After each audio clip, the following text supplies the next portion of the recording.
What up, fam? Hit that like, hit that subscribe. Come talk some live Sixers reactions with us.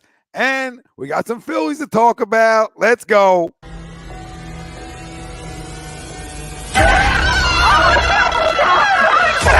Let's go.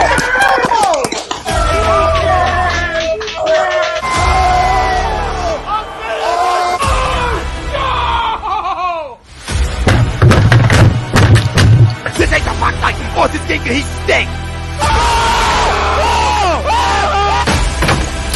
Oh shit!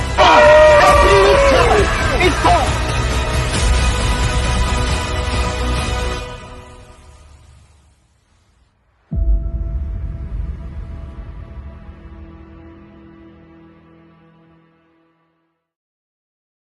Folks, Bob Mannery here, and you're listening to Agree to Disagree, the flagship, only on A2D Radio. Uncle Sweeps, Nick DelGozzo, the legendary Brian Wilson, and the fucking man himself, Tom Arnone.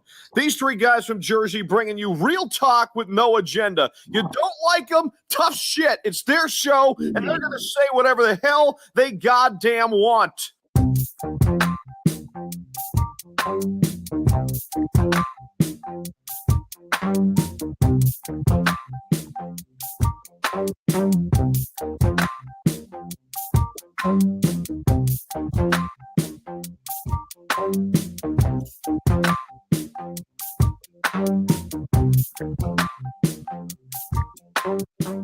Welcome in, everybody. This is Agree to Disagree, only on A2D Radio. Every Sunday, we are brought to you by our doc, Make 'em Yours, Dr. Paul Vidal, Specialized Physical Therapy, LLC, location in Burlington, Cherry Hill, New Jersey. Find them on the web, specializedphysicaltherapy.com. They accept most major insurances. So if you got a little issue, go check out the doc. I know I'm going to go see him for a little sciatic, right? Get a little cleaned up.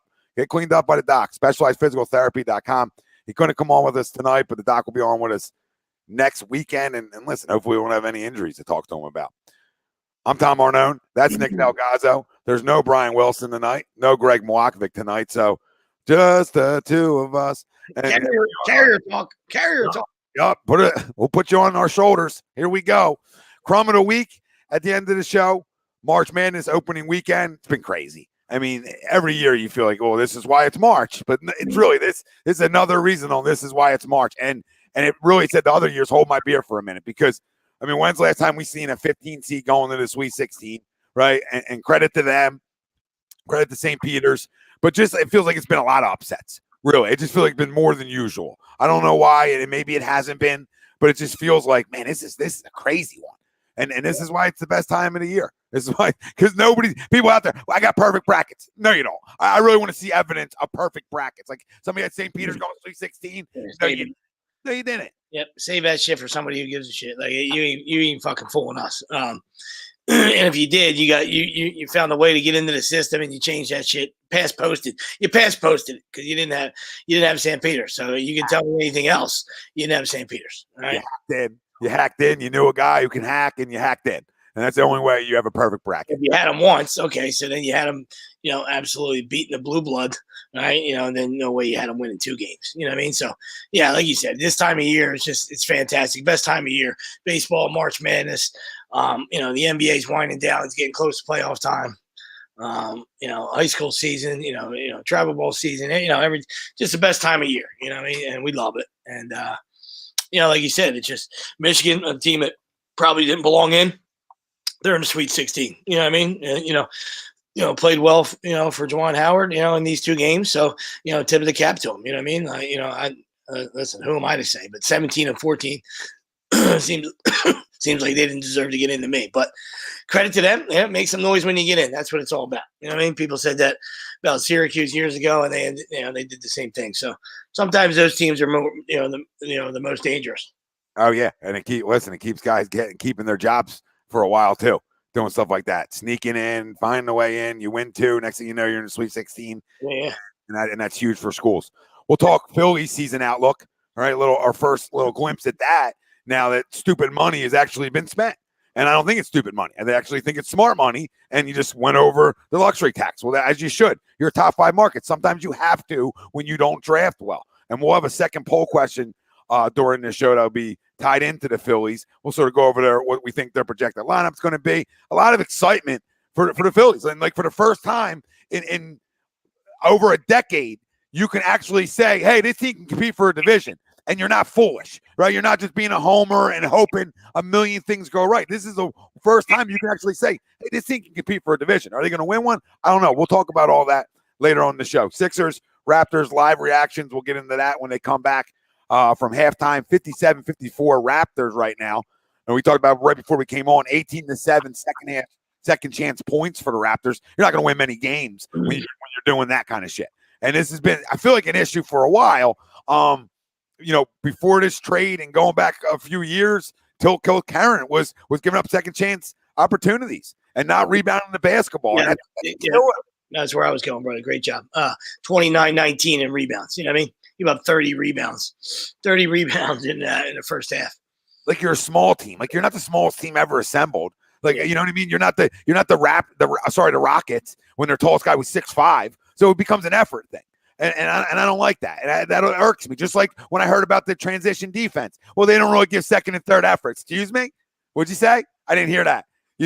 So now I'm looking for you not to give second and third efforts, and then you haven't, and you've cleaned that up a little bit since those comments because it came out. And now it's like, well, everybody knows we don't get back on defense. So now we got to start doing it. And so credit to them for doing that one. But in terms of rebounding, they got to do a better job. So Sixers are going to be our main topic at hand. It's going to tie into our poll question brought to you by Manscaped, and you can get 20% off and free shipping with the code A2D at manscaped.com. Unlock your confidence and always use the right tools for the job with Manscaped. All deodorant, the weed whacker, the lawnmower. What don't they have for you? Body wash, cologne. There's a million different things that Manscaped has, I feel like. So go use our promo code and get 20% off and free shipping. And that code is A2D. Our poll question for tonight. You are shocked at how quickly Joel Embiid and James Harden have gelled together. Do you agree or disagree? Let us know. Facebook, YouTube, Twitter. That's where we're live. Everywhere you get your podcast, we're there as well. Hit the like, hit the subscribe if you haven't. 5-star review us over on the podcast game or anywhere. And download over there too. To the poll, I knew they were going to be really good together because it was like a perfect marriage, right? Yep. But, I mean, they are off to an 8-2 start, and their pick and roll is deadly together. And we all thought that was going to be a thing, right? Like, we all assumed that, like, because the positions just were like the perfect match. But you know what? I'm shocked, and I'll agree to it because I didn't know if he was this unselfish. Honestly, I can say a lot of things about James over the years, right? And I think the common theme was, sort of he never found a shot he didn't like, right? And I feel like I've seen a little bit different one come in here, and one, knowing whose team it is, right? And I think that respect that he has for Joel, as you should, right, goes a long way here. But just how good of a distributor he really is. So, like, I am shocked by how quickly this whole thing's gelled. Really, we've had one terrible game in these 10 games so far, not counting tonight, right? We had a Nets game that had a horrendous taste in our mouth. That's all we've had. And that felt like a Game 7 loss, and it really wasn't. All right? It was just what was around that, right? The losers coming in, it's kitty cat talk. Now he can sit on a bench all of a sudden, right? All that stuff, and we overvalued that game. Are the Nets really good? Yeah, the Nets are good. Nobody's gonna disagree with that. But we're really good too.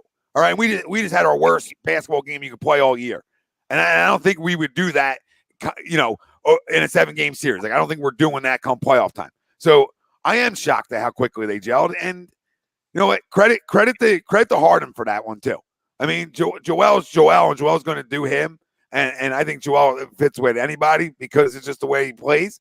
But credit to a guy that I'll give him credit for that. It's like credit to a guy that we thought, and a lot of people thought, man, he loves it, loves his own shot, right?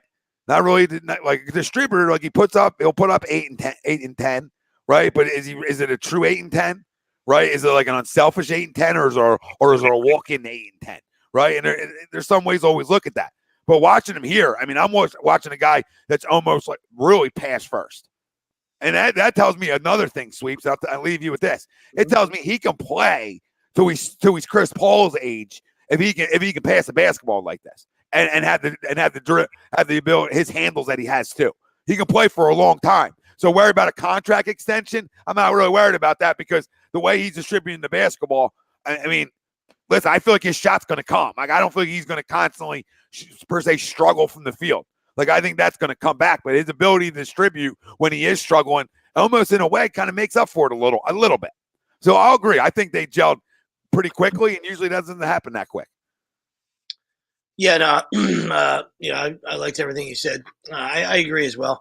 For some of the similar reasons, and you just from watching him from afar, not seeing him, on a daily basis. You just not rumors. I mean, there's a lot of truth to it. You know what I mean? A lot of these stars are ego guys, and they're selfish, and they're me first guys, and so I don't think any of that is made up. I mean, but it's tough to it's credit to him for understanding that Joe should be the MVP. You're coming into a team with a guy that's it's in essence now it's his, obviously it's his franchise.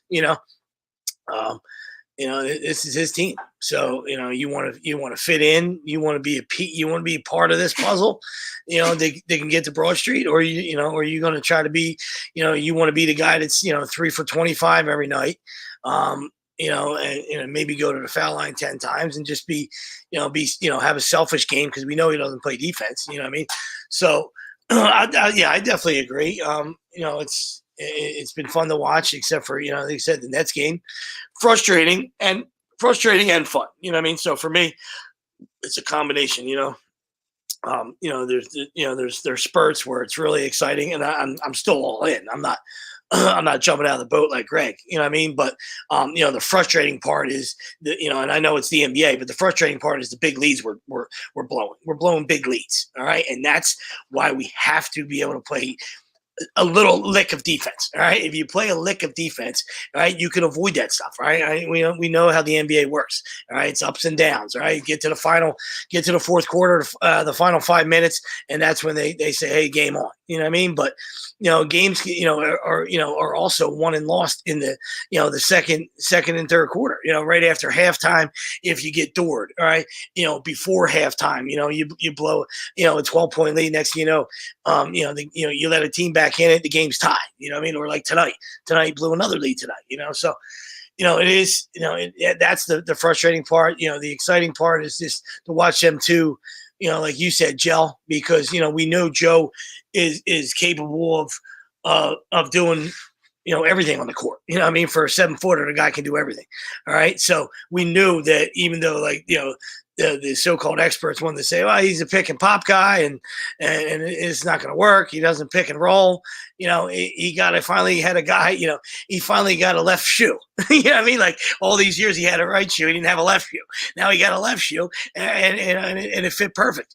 Cinderella talk, and he had two lefts. He had two lefts in yeah. So they're just, it's just, and that part is awesome and exciting, so, and to see the growth of Maxey and how he's kind of taking him under his wing, and letting him grow, and like you said before the show, that, he's probably going to get Thibault paid, I mean? Like, a nice little 10 spot in the first half for him, probably a career high.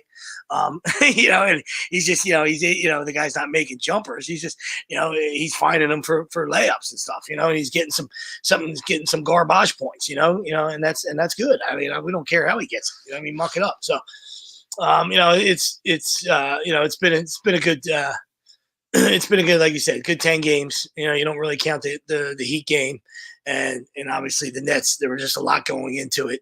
No excuse for how we played. Absolute embarrassment. But you look at it like, it was, a lot of emotions were running high, and they didn't miss. You know what I mean? So, when the other team, can throw it in the fucking, throwing it into a goddamn fucking tin cup, you ain't, it's tough to win, Cup. Yeah, they could make it in a tin cup that night. Shot like 78% from the field. It was like, are they going to miss? Somebody going to miss? Harden is a nice jumper. Now we're back down 1, but 59-58, under 10 to go in the third. So still a lot of basketball left, obviously. Matisse last 2 nights, I think, last 2 games has hit 2 threes each game, because he has 2 again today. But the whole thing is he gets that back door wide open when Harden drives the lane. So he's the back door wide open. So, it looks like, and listen, they go on and lose this game tonight, and I'm not going to overreact too much to regular season. Just from the looks of things, they've all, I think, started to gel really good together in a way. Like I'm talking about the starters, right? Like Tobias sort of feeling his way out from early on. I feel like he sort of came out of that a little bit. Obviously, Tyrese is young, so I feel like he's going to have some nights where you're like, did Maxey play tonight? Right? Like, he'll have nights where he's 20, 24, and then it'll be a night where like I feel like I didn't see him. Like, was he in the arena? And that's just the way it goes when you're that young. So I mean, I expect that, but his ability just to get better, he just constantly gets better. And he's another guy who, just because of the way he plays, he can sort of fit into everything, and around everybody, because he's just a worker. So like workers are just going to get better at different things, and that's what he's done. So I mean, it's exciting. It's exciting. Like I'm not going to overreact to 8-2 and tell you we're guaranteed to cut the Nets down, but our goal is to cut the Nets down. Like our goal is to, one, get past the second round, and then two, we're trying to go to the NBA Finals here. Like we're not. You don't know how many chances you have, right? I mean, you don't know. You're getting a healthy Joel Embiid. It's the healthy he's ever been. Knock on wood, right? But you know how many chances you get. So I don't want to hear. I'm so sick of like the first comments in were about the bench. Like I don't care about the bench. Like if you look at NBA box scores throughout the week, like I do, I'm as a degenerate. Like and I'll look at benches and be like, oh, our bench looks atrocious tonight, right? And I'll just look at that, trying to compare what we have, right, to other good teams, right, and say, do we have enough? I don't know if we have enough off our bench, but I mean, Niang enough, and that Niang alone's a double-digit guy off your bench for the most part. So right there, you're walking in at 10. If this team can score 20 a night from their bench, they're not losing many basketball games in the playoffs. Also, the other side of it, we begged Doc to not go 9-10 deep. So now we can in the playoffs. Good. We all got our wish for once. So let's just wait and see. I mean, we don't have stars off our bench. Who does? Like, who does? Miami? Good. And they have no star power. Right? They don't have it. They have really good basketball players down there, but they're not star heavy. We're star heavy. And as long as I've watched this league, you got to be star heavy to win.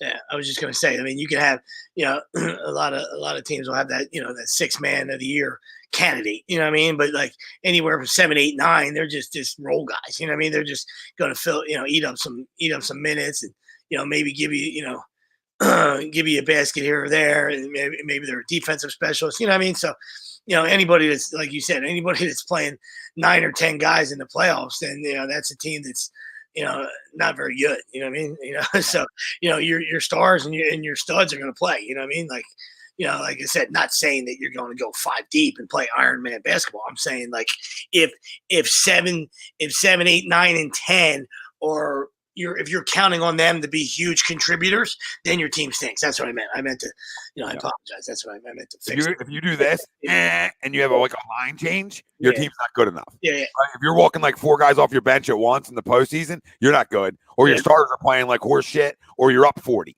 I mean, that's the way that happens. So, I'm so sick and tired of hearing about the bench. In the regular season, it's good to have a deep bench. Okay, it's like to have some things where you can spell guys and not make guys play early on in the year 38, 40 minutes, right? Now, this time of the year, you sort of want to ramp up and be playing those minutes. That's how I look at it. I look at it like you're building yourself up through the season, right? To play 38, 40 minutes a night come postseason time. So this time of the year, you almost want to go like 8, maybe a 9th mixed in just to give a guy a couple minutes off. Right? That's where you want to go. You want to be ramping up, not going the opposite way. I've never believed in going the opposite way. If it's a marathon, good. We're going to treat it like training for a marathon. So we're just going to grow throughout the year like this, all right, in terms of our minutes. And then we're at crunch time now. 13 games left or whatever it is. That's crunch time. So now, those guys and you're gonna need, like you said, you play those guys in the regular season, to get them, get them some quality minutes, in case you get into foul trouble in the postseason. You know what I mean? Somebody runs into foul trouble, somebody turns an ankle, knock on wood, whatever it is. You know what I mean? Like, that's what you need those guys for. You know what I mean? So, I don't, get hooked up, on the bench as much as like other people. I agree with you there. You know what I mean? And I just feel like we're missing a junkyard dog. We're missing the toughness. We're missing that Pat Bev type. You know what I mean? And I understand they don't grow on trees. You know what I mean? But give me a Pat Bev, give me a Marcus Smart, give me guys like that that are going to muck it up and absolutely get in your dish. Even your own teammates' dish. You know what I mean? I love those guys. You know what I mean? And I think every team needs one of those guys. And if you have one of those guys, you're lucky. And if you have multiple guys, you probably win a title. You know what I mean?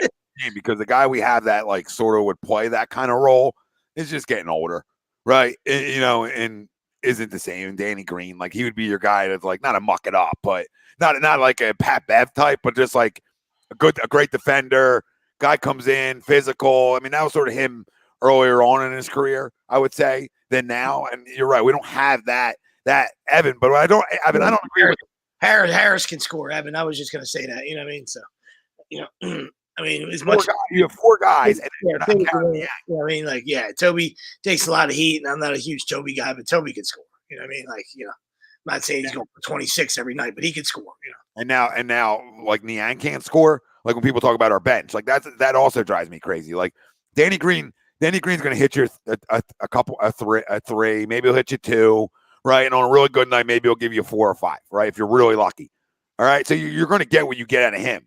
But Niang can give you production pretty much nightly, right? And then it's like, okay, the only other guy that could give you anything scoring-wise would be Shake, but he's just not, I don't know, he's not getting minutes, and I don't, it doesn't seem like he's fully healthy from whatever he was out with either. B-Ball Paul might be that guy, Don. Donnie's just so young, right? He's an instant energy guy, but he's just so young. So that's why he's a walking foul right now. As if he was a little bit more of a I don't say household name like the guys Sweets was talking about, but householdish, right? Then I think maybe he gets away with some of that stuff, right? Isn't a foul magnet early on because he's just like such a dog on a hardwood floor. That's not true, Evan. Why can't Tobias score on a nightly basis? Like I feel his numbers wouldn't be what they are if he couldn't score on a nightly basis. Niang, Embiid, Harden, and Maxey are the only scorers. That's not true. Now Niang's a lock. You can't have like this. You can have that. You can have any opinion you want. That's why. Welcome to Agree to Disagree Radio. I'd love to have you. All right, but you can't throw Niang in there and then not say Harris in the same sentence. Come on. I mean, and I love Boy George. Off the bench and sit in the corner and make a couple threes, and that's great. You know what I mean? But we saw that performance. Last Monday against the Nuggets. You know what I mean? Like, come on, let's not crown George. All right, and then obviously the brain fart at the end, but he doesn't even know we're down 3. I don't know. People like Ev. Listen, you boys can talk about tomorrow night on the Flight Zone, but I feel like there's like this over Tobias hate. Good block, Matisse. I feel like there's this over Tobias hate that goes around here. That's just sometimes unnecessary. Like, know what he is, and if you know what he is. I think you'd be happy with his play recently because I think he's played tremendous defense. I thought he'd been tremendous defensively. I really have. And I've been saying that a couple nights now, a couple games now where I think he's really since the Miami game, even though they lost, I thought he did. I thought he was the only guy really to show up defensively that night. And another offensive rebound. And since then, I think he's played great defense. So I think we should stop maybe giving him so much shit all the time. Right? Like we can have concerns. Good take, Tyrese. Yeah. We can have concerns with our bench. Sure. Okay. Have some concerns. I get everybody there. I'm not going to sit here and beat a dead horse on that. Right. But let's talk about concerns over like what we think we're going to get nightly scoring. I think it's outrageous. I think it's outrageous, Ev. So, I want to hear your rebuttal tomorrow night on the Flight Zone because I just don't understand how you can think that. Like that's the one thing that's not a concern of mine. How we're going to get production. We're going to score. Can we play enough defense? Just enough. Like Sweep was saying earlier. We don't need to be a boy. Tease. Just in the nick of time. Sixers up 2. But I'm a smidge ahead of you. Was that a smidgy? Yeah, a little smidge. It's that's not even a big deal like the other night. But like, I mean, come on. You get enough scoring, Ev. I don't think that should be anybody's concern out there in terms of scoring from this basketball team. Because tonight you're having a night where Embiid, not really himself, has missed some shots that have like rimmed out on him that usually he buries, so he hasn't been himself. He was 4 for 12 at halftime. We had 54 points. I mean, this isn't a team that's going to score 87 points. You know what I mean? Like, there might be an atrocious night, like you said, like the Nets game that rolls around. You know what I mean? And it's it is what it is. But this team's good for 115 a night. I got news for you. You know what I mean? So Mark in that. You can just mark in over 110. To your point, I mean, they're 110 and they're 110 to 115. Joshua, I'm not concerned about the effort factor right now. Like, and that's something you should want to have you should want to walk into the postseason having an identity, right? In a way. And I never want my identity to be two things. I don't give second and third efforts in transition defense, and I don't give a lot of effort in defensive rebounding, right? Like, they're two identities I really don't want to go into the postseason with. But that extra effort sort of can get ramped up in the postseason too. So we'll see where that goes, right? Like, right now, I don't like it at times, but let's see where it goes when it's bright lights. Curious, because I don't have the answer. Like, right now, it's not. I'm concerned by it. Like, the transition defense, they've done a better job with, but I'm definitely concerned now with, like, all right, how many second chance points are we going to give up? Because against the really good teams, I don't know if you're going to get away with that. I'm very concerned. So, I think it's a great question, and I agree with Tom as well. But that's a problem with today's athlete.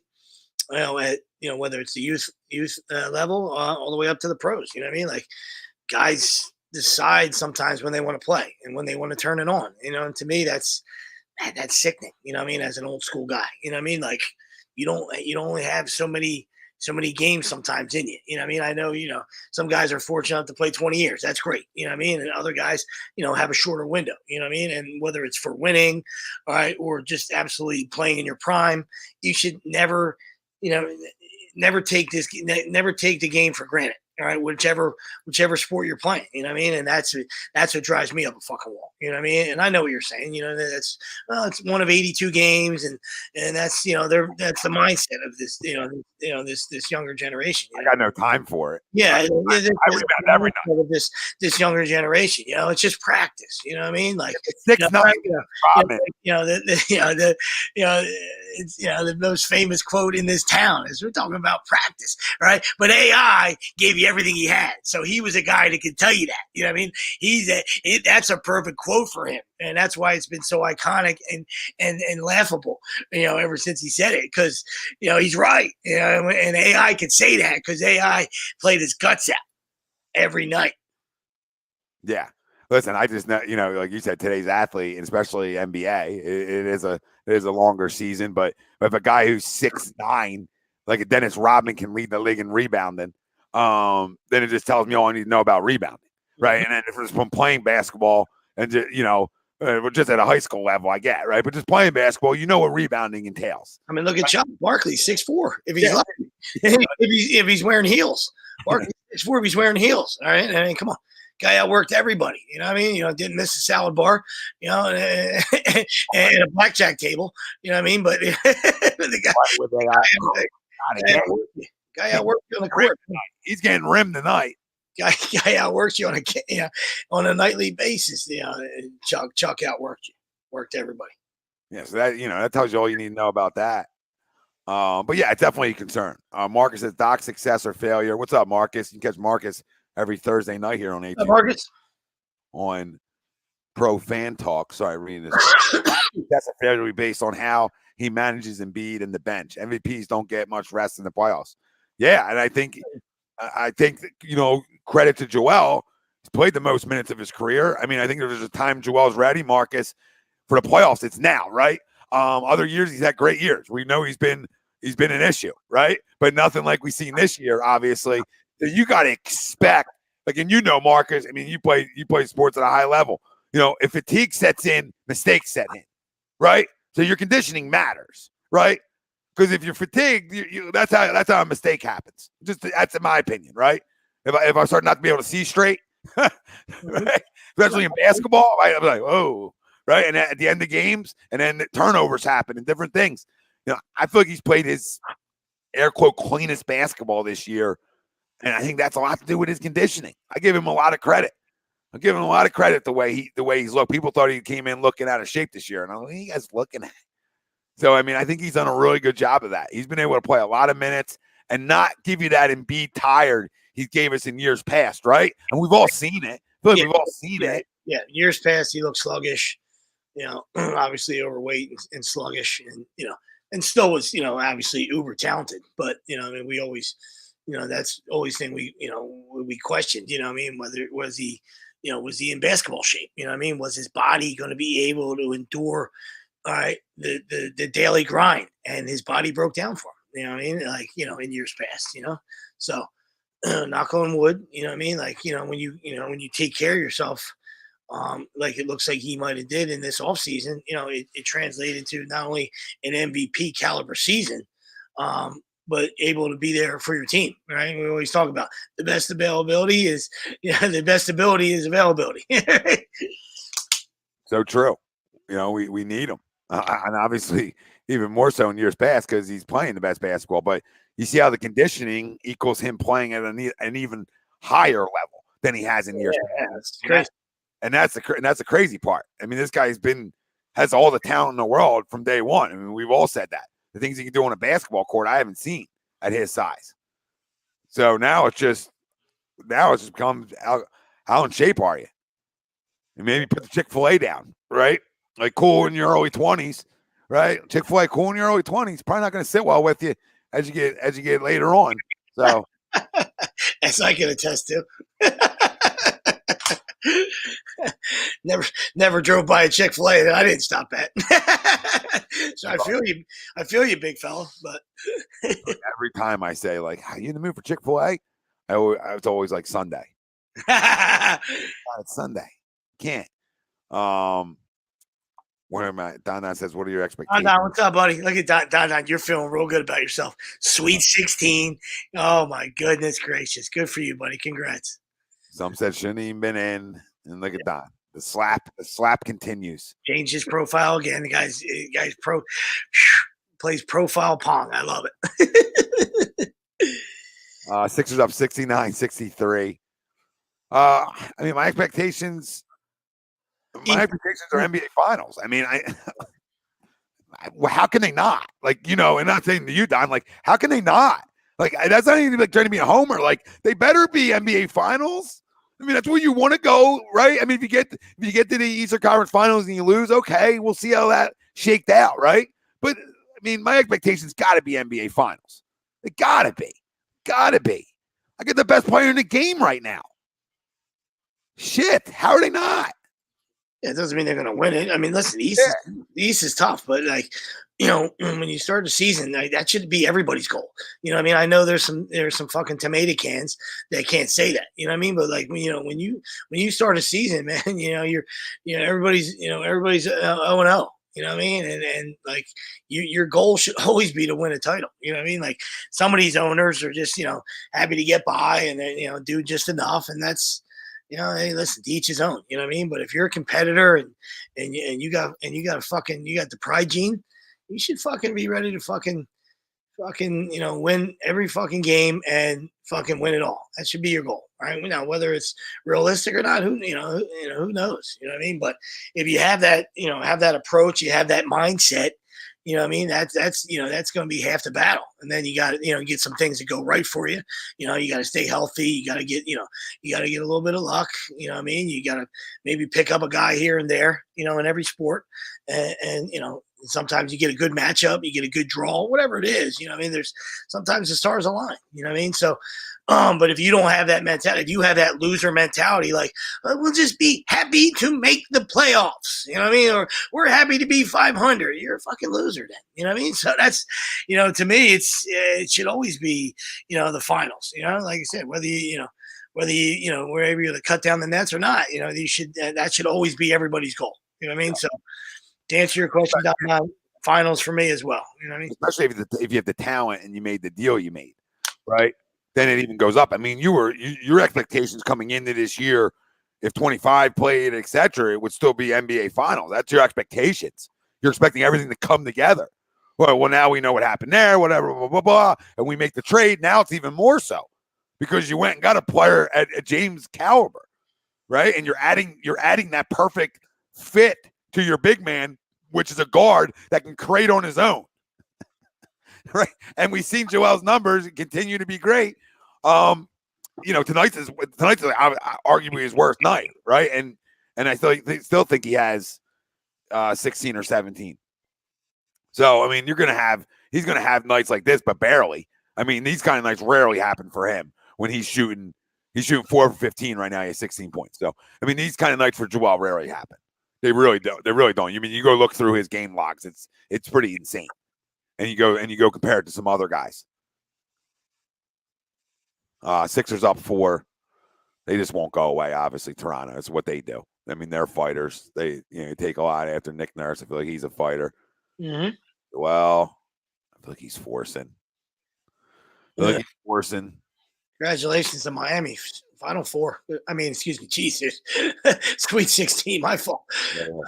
Jumping ahead a couple weeks there. Sorry, boys. But Miami in the Sweet 16. Such a late call. Wow, such a late call. I hate late calls. Just call it then.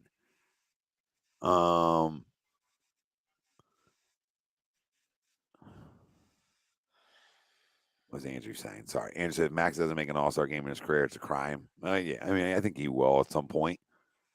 I'm not worried about it. I mean, I'm sure he is money-wise, but I'm I'm not worried about it. I mean, you go win titles. That should be your goal, because with titles comes everything else, right? And I think if more players realize that, right, sports would be even better. More players realize what comes with titles. What comes with titles is you're either getting paid by the team you're with or somebody else is overpaying for you. That's what happens with titles. I mean, what was the corner? Larry Brown? Was it Larry Brown? Corner from Dallas? Yeah. Right? I mean, the guy had what? And then Dexter Jackson, I think, was another one. I mean, there were some safeties that had 2 or 3 pick Super Bowls, and next thing you know, they're getting the Brinks truck delivered to their house, right? And they weren't the reason that team was where they were at. But, those kind of things can get you paid. Winning gets you paid. Winning makes you a folk hero in cities, right? So, I mean, to me, if more guys bought into that, Andrew, not saying that was your question, just bringing it up, just talking out loud with you. If more guys bought into just winning, more guys would get paid. That shouldn't get paid, right, in a way. And Tyrese will deserve to get paid one day, I'm sure, but just talking in generalities. Sixers up 3, and Harden just missed a 3. Oh, my God. Crossover. That goaltending? Yeah, I feel like that was up for a while. Yep. Bobby Boucher. Oregon. Sick crossover. It was coming down. I was on its way down. Yeah, they called it. Sick crossover. Yeah, he's got great handles. 72, 67, Sixers. 4 guys in double figures already for the Sixers. Yep. For guys like Evan that are concerned. Already 4 guys in double figures. Minute left in the third, up 5. No, Don's concerned. I mean, I know Ev, if you're still listening, I know Evan's concerned. Tobias, only 5 tonight for you, Ev. Yeah, and Joe shot the ball terrible. So another crossover. He's just murdering. He's murdering guys. What was that? Oh, he tried going up to DeAndre. Somebody on his back.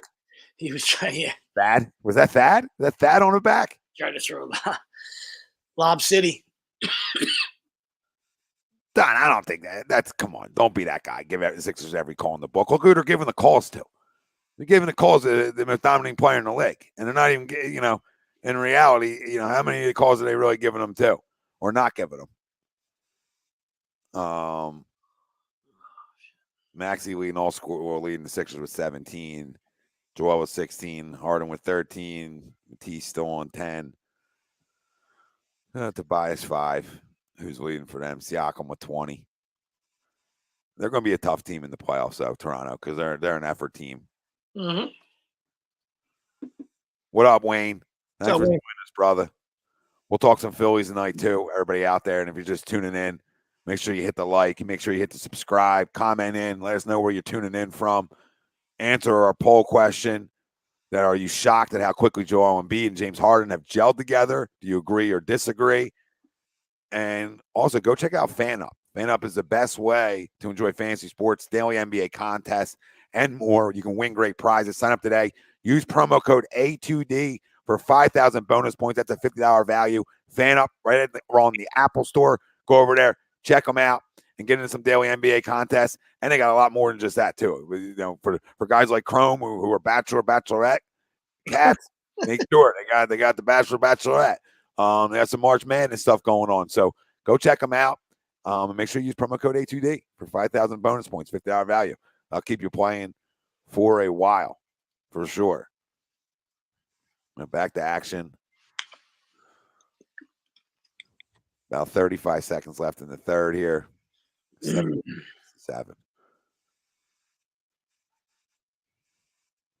Siakam. One-on-one with Harden. Good day, actually. Yeah. That's good. Good day, and that's good. Might as well not even play it. I feel like some guys just shoot better with a hand in the face anyway. You know? Yeah, absolutely. Some guys want a little something in their face. They're so used to doing it. That's wrong. But yeah, you can talk a little, you know, good take. It's better to talk smack when a guy's, you know, when a guy's in your face and you drain it. You want a foul call there. But yep, Sixers up 5. So good response there in the third. Are they up 7? Sorry, up 7. Did I get that wrong? No, up 5. I was right. Harden with 15 now. 5 for 10 from the field. 0 for 3 from 3. 8 boards, 7 assists. 20 to 12 in that quarter. So good job on the defensive end. 12 points. You know, didn't light it up offensively. That's the only reason why it's a 5-point game. But you know, still a good quarter. And you know, you keep holding teams to, you know, under 20 points in a quarter. You know what I mean? Shit. Yeah, games. It's a really good job defensively. Yeah. So we'll see what happens here in the fourth. You know, you would like for us to put them away right there, right? A little 30 to 12. Yeah. That's exactly what I was thinking. That would have been fantastic. Purdue up 6 at the half, and TCU up 2 on Arizona. Just to give our college fans a little update why the Sixers are on commercial. You've been on for a minute, right? That game's been on start at 9:40, didn't it? Which one? The TCU. Yeah. They're 7 minutes to go in the half, up 2. Playing well. I took them plus the 10, but that doesn't necessarily age right. Long time. Long one here. I like that. I think they're kind of a feisty team. And Arizona's really good, but we'll see. Yeah, they are. I mean, this is why this time of year is crazy. I thought Memphis, you know, what I watched early in what I watched in that first half last night, it looked like Gonzaga was going to be in for a real dogfight in terms of the athletic side of things. And that changed in a drop of a dime. Yeah. That was insane. They came back like that. Well, that's what really good teams, like really good teams could, you know, they go through the, you know, it might be a rough first half. You let the team hang around, and then you drop the hammer and you pull away in the second half, and that's how you know, there's probably only, you know, a handful of teams that can win this whole thing. You know what I mean? Like it was this year was wide open.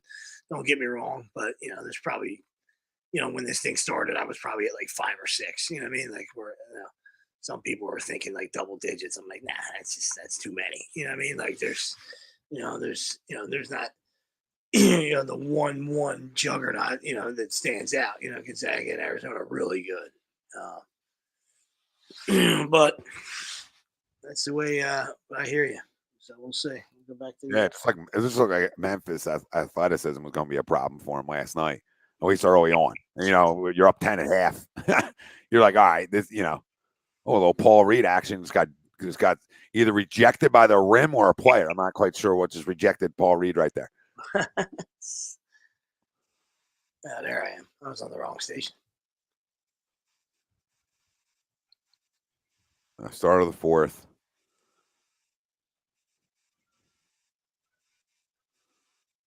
Get on the glass.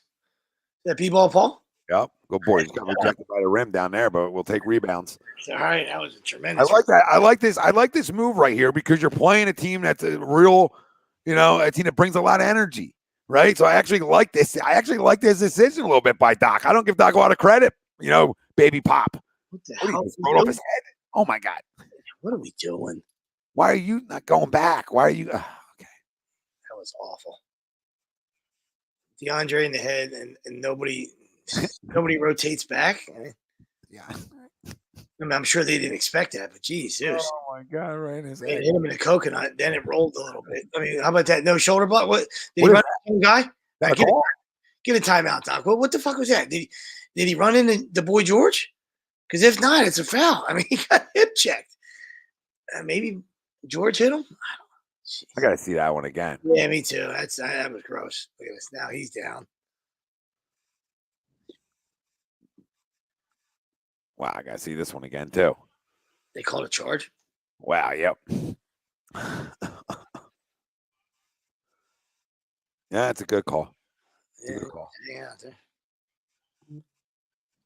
Raptors 10-0 run coming. Nasty Nizzle says, yeah, probably. I still think we're going to win this game, but we'll see. You know, no, this lineup probably ain't it nasty. I just like that he put a little energy in. All right. I mean, it's the start of the fourth. It's okay. They're not going to play the last 7 minutes. He had nothing to do with it. I mean, obviously, he got just blocked by the rim, but I mean, like the last 2 turnovers, he had nothing to do with. And that's how it got to be a 1-point game. You know what I mean? Yeah, he's just trying to put in some defense and 2 terrible turnovers that led to fucking runouts. I don't know what's going on here too. You know? Yeah, nobody comes back for the ball. I mean, what the fuck are we doing? Come on, Toby. Dribble the basketball. Stelios, they're not going to do that to like 7 minutes. Knock that down. Nope. Get on the glass. Oh boy, that's what your job is. Step through. Oh, boy, George, you better knock this down. Bingo. Yeah, boy. Okay. Let's go. Boy George in double figures now with 11. Sir. Another good night shooting for him for the most part. Oh, that's deep. Oh my God, that's deep.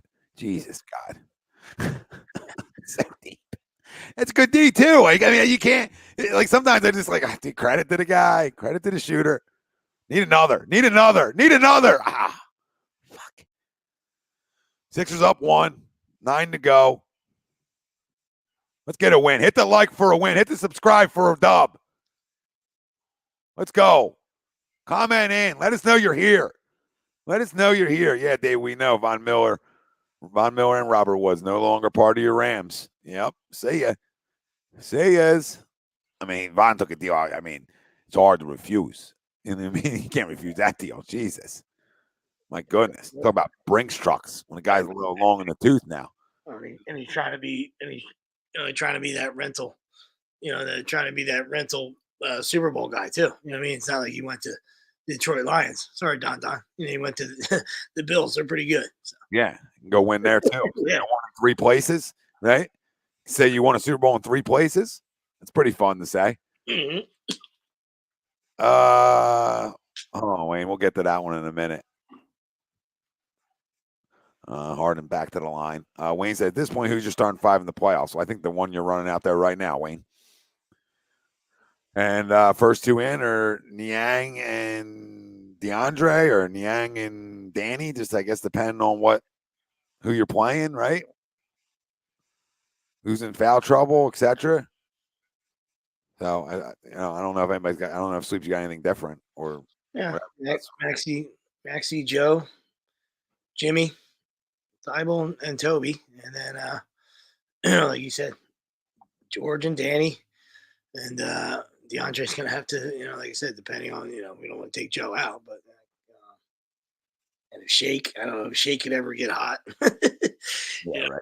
We could really use it. We could really use Shake shooting the ball off the bench well come April. Yeah, I just wonder if he's still banged up. Like they were supposed to talk about he wasn't going to come back this year, and then all of a sudden he was back. Yeah, 8 minutes. 8 minutes tonight, no shots.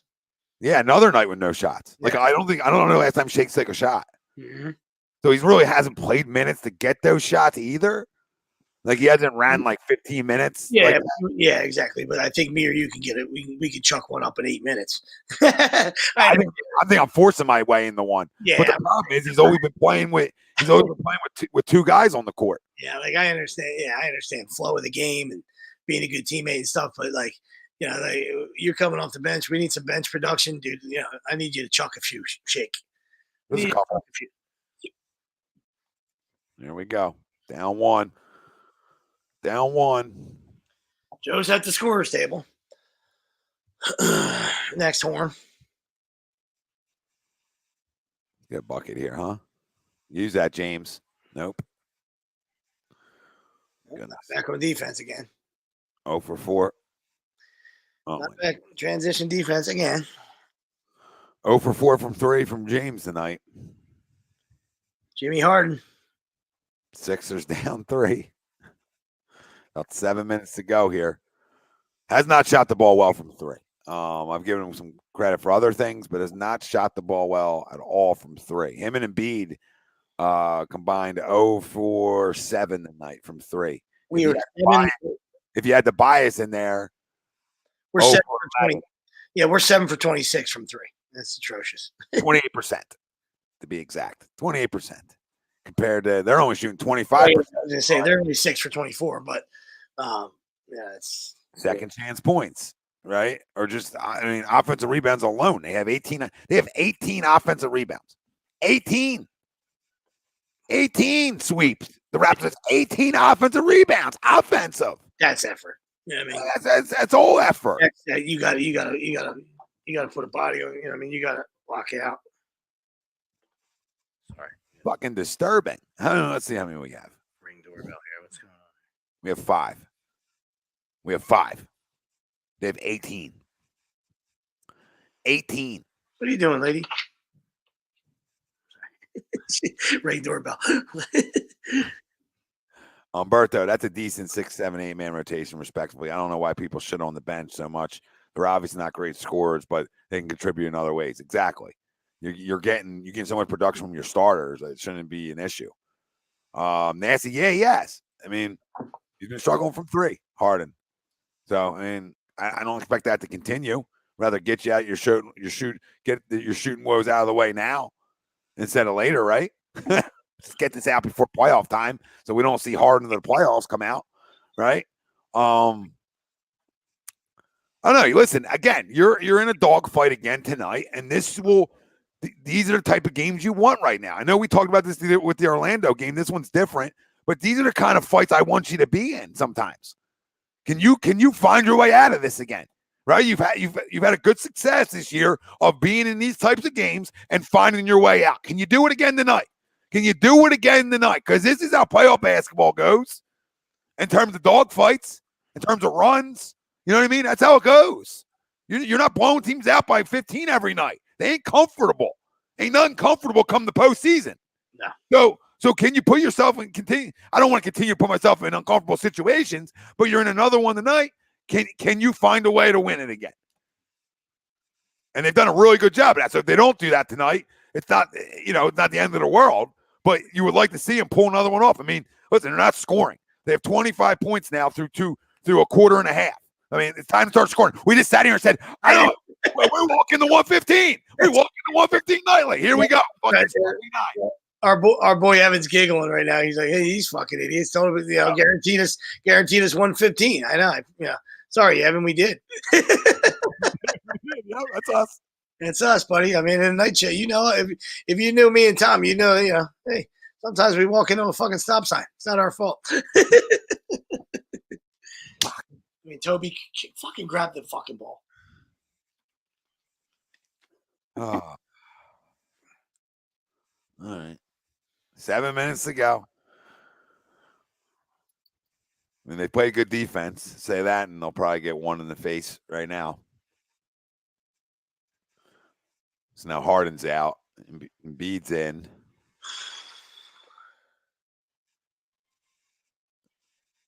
You got all your starters in, but Harden and the Yangs sort of in for him.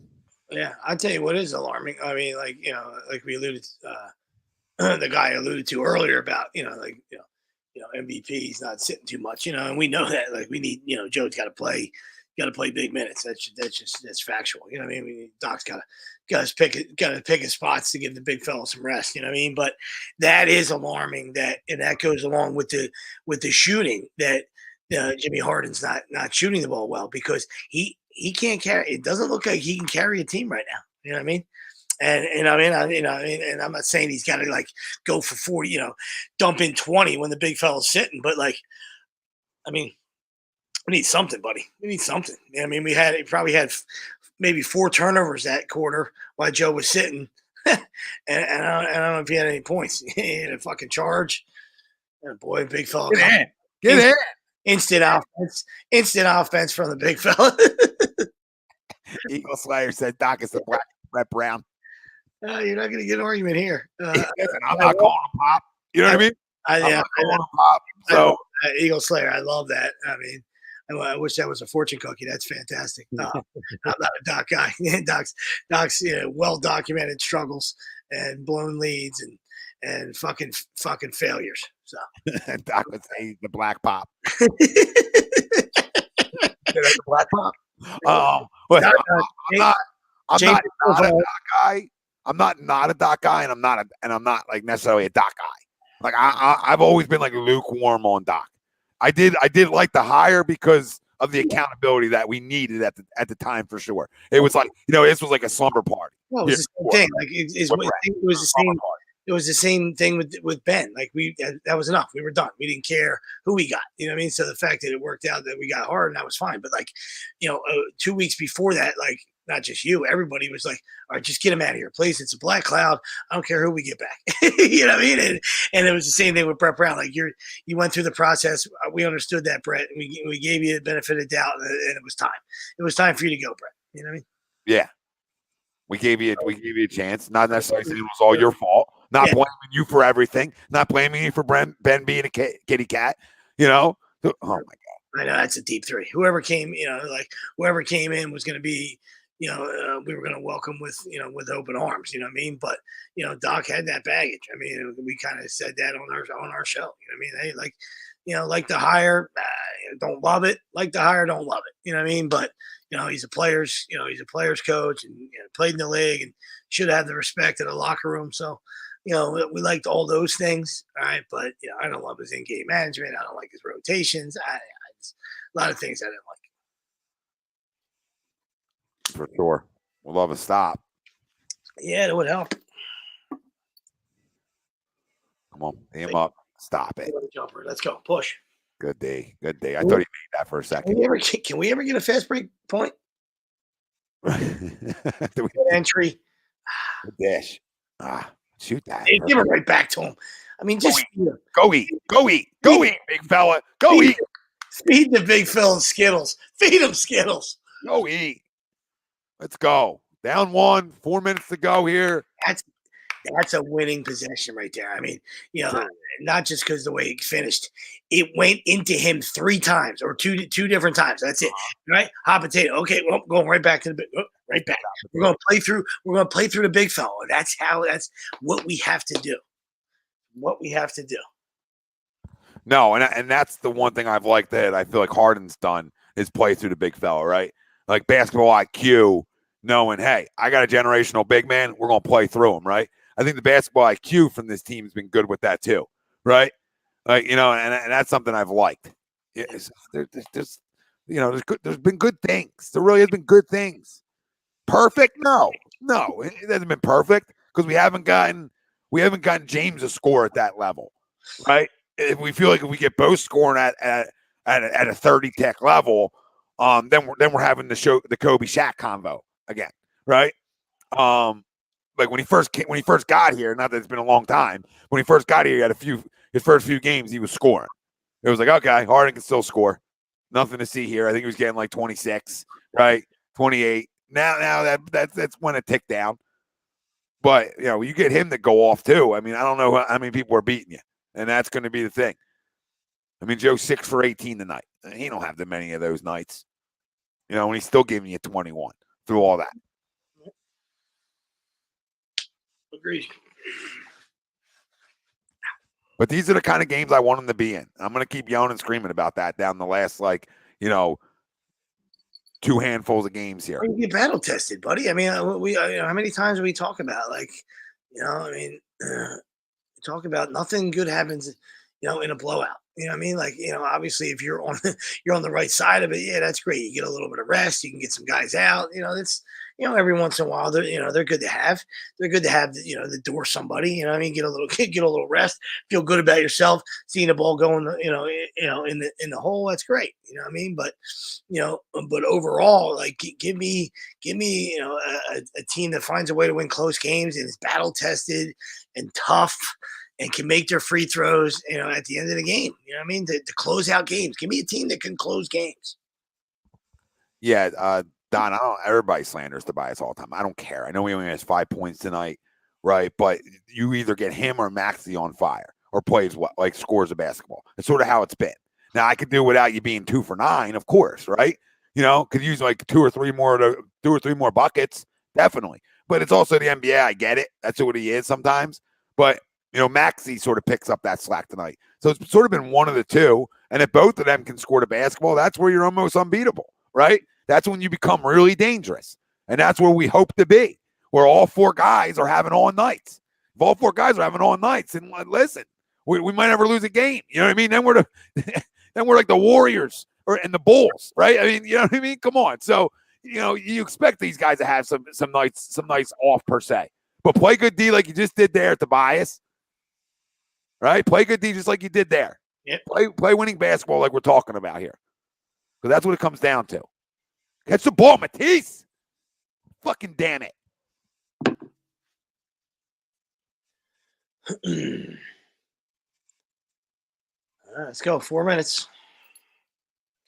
4 minutes, Sixers down 1. If you're just joining us. That's an easy day. Why are you leaving them, Tyrese? Yeah, I don't like that. I mean, that's supposed to be an NBA guy supposed to make that jumper. So thank goodness he just threw that fucking shot up.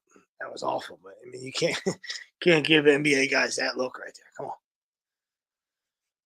on, come on. Everybody knows how much he's making, Stelios. Play through the big man. Need it? Nope. Oh my God. He's off tonight. 6 for 19. Yeah. Let's go.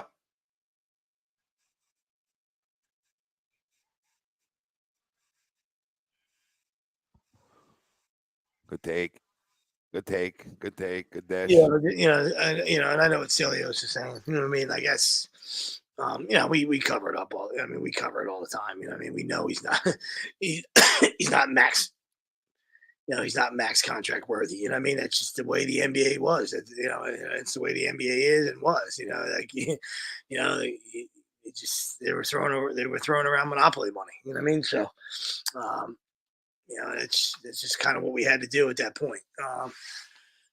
So anytime a guy's making a shitload and he's not, AKA superstar, people are gonna crush you. You know what I mean?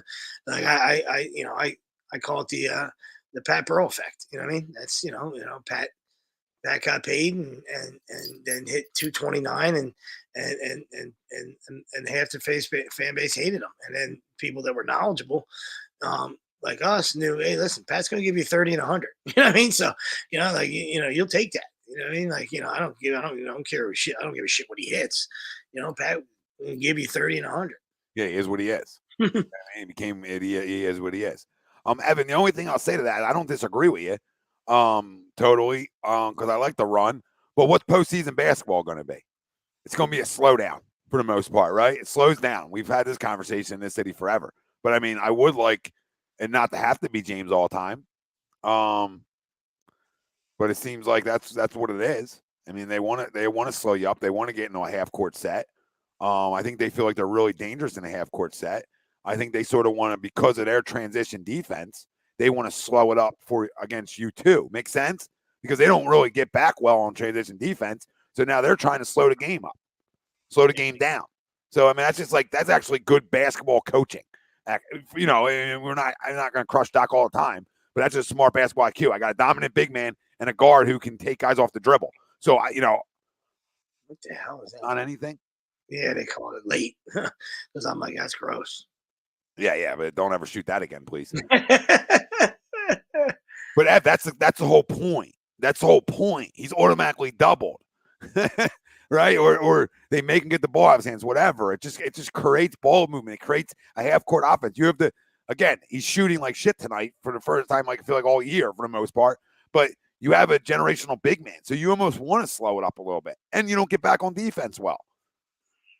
So the more you can slow the game down, the better. Need both.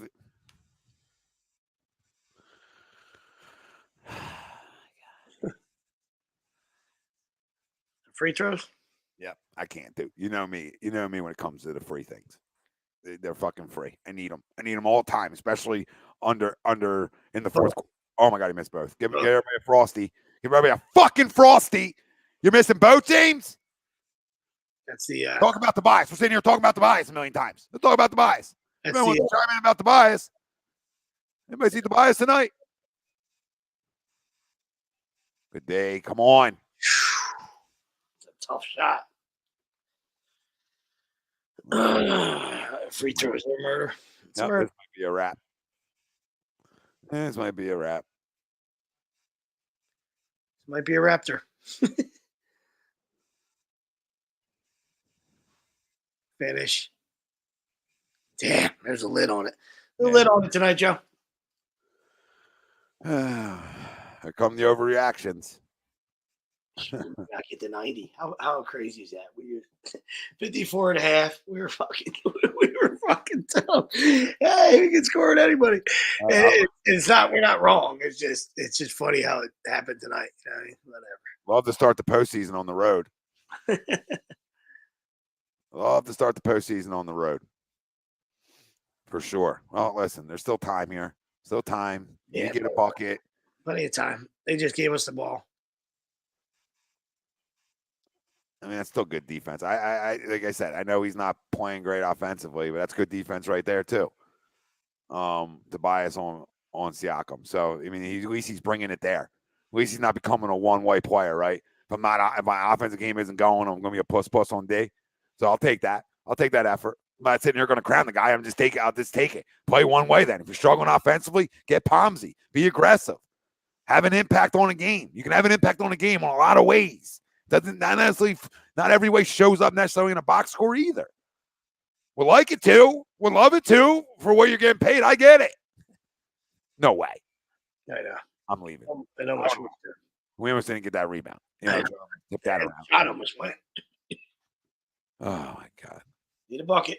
Come on, Jimmy Harden. That's what we got to call you till you make it 3. It's going to be a 3 here. Oh my God. We can't even make a layup. This is atrocious. 2 free throws and a fucking layup. Jimmy Harden. Brutal. Brutal, Jim. Drop the Y. Jim Harden. Good block. Is that us? Yeah. Good day, Joe. Draw something up. Jimmy Harden. I mean, 2 free throws kill you because you're down 1 right now. And that's even more important than the layup. Yeah, layup's contested, right? Layup's contested. The free throws aren't. Free throws aren't contested. He's too good of a free throw shooter for that down the stretch here. Yeah, that's kind of what we talked about. Jesse in our group then. I told the boys, you know what I mean, until we make the Eastern Conference Finals or the finals, it's Jimmy Harden and Glenn Rivers. And I don't want to fucking hear it. I don't want to fucking hear it. No. I don't want to fucking hear it one bit. Umberto, not an excuse guy, but yeah, it's one of those nights. I mean, they're shooting 40% from the field. Yep. They're usually way better than that.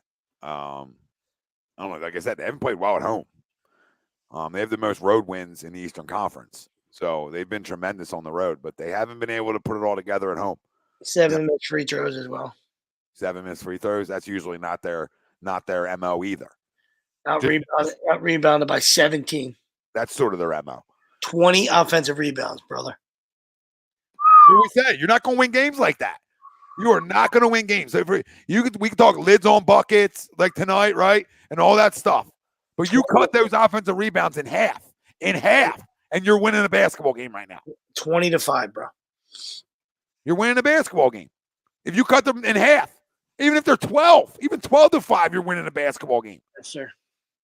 So the lids don't help because Embiid's had a lid all night. I mean, he's had shots he makes. Let's go. Dribble handoff, and Embiid dropped the ball. This is a fucking joke. And he missed a layup. Box it! Two offensive rebounds after a fucking missed layup. Like, this is a fucking disgrace. This is why we get overreactions. You know what I mean? Oh, yeah. No, I mean, like I said, come on. That's terrible. Once again, we're bunched up. The spacing's terrible. So it starts with horrible spacing. Nobody gets back, right? 2 offensive rebounds. Look at that. Terrible spacing. He fucking drops it. At least he's hustling. Jimmy tries to cut him off.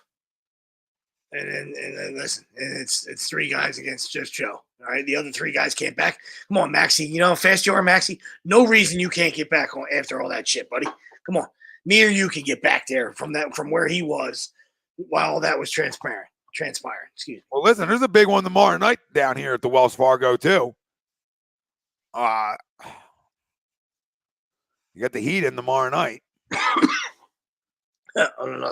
Another back-to-back.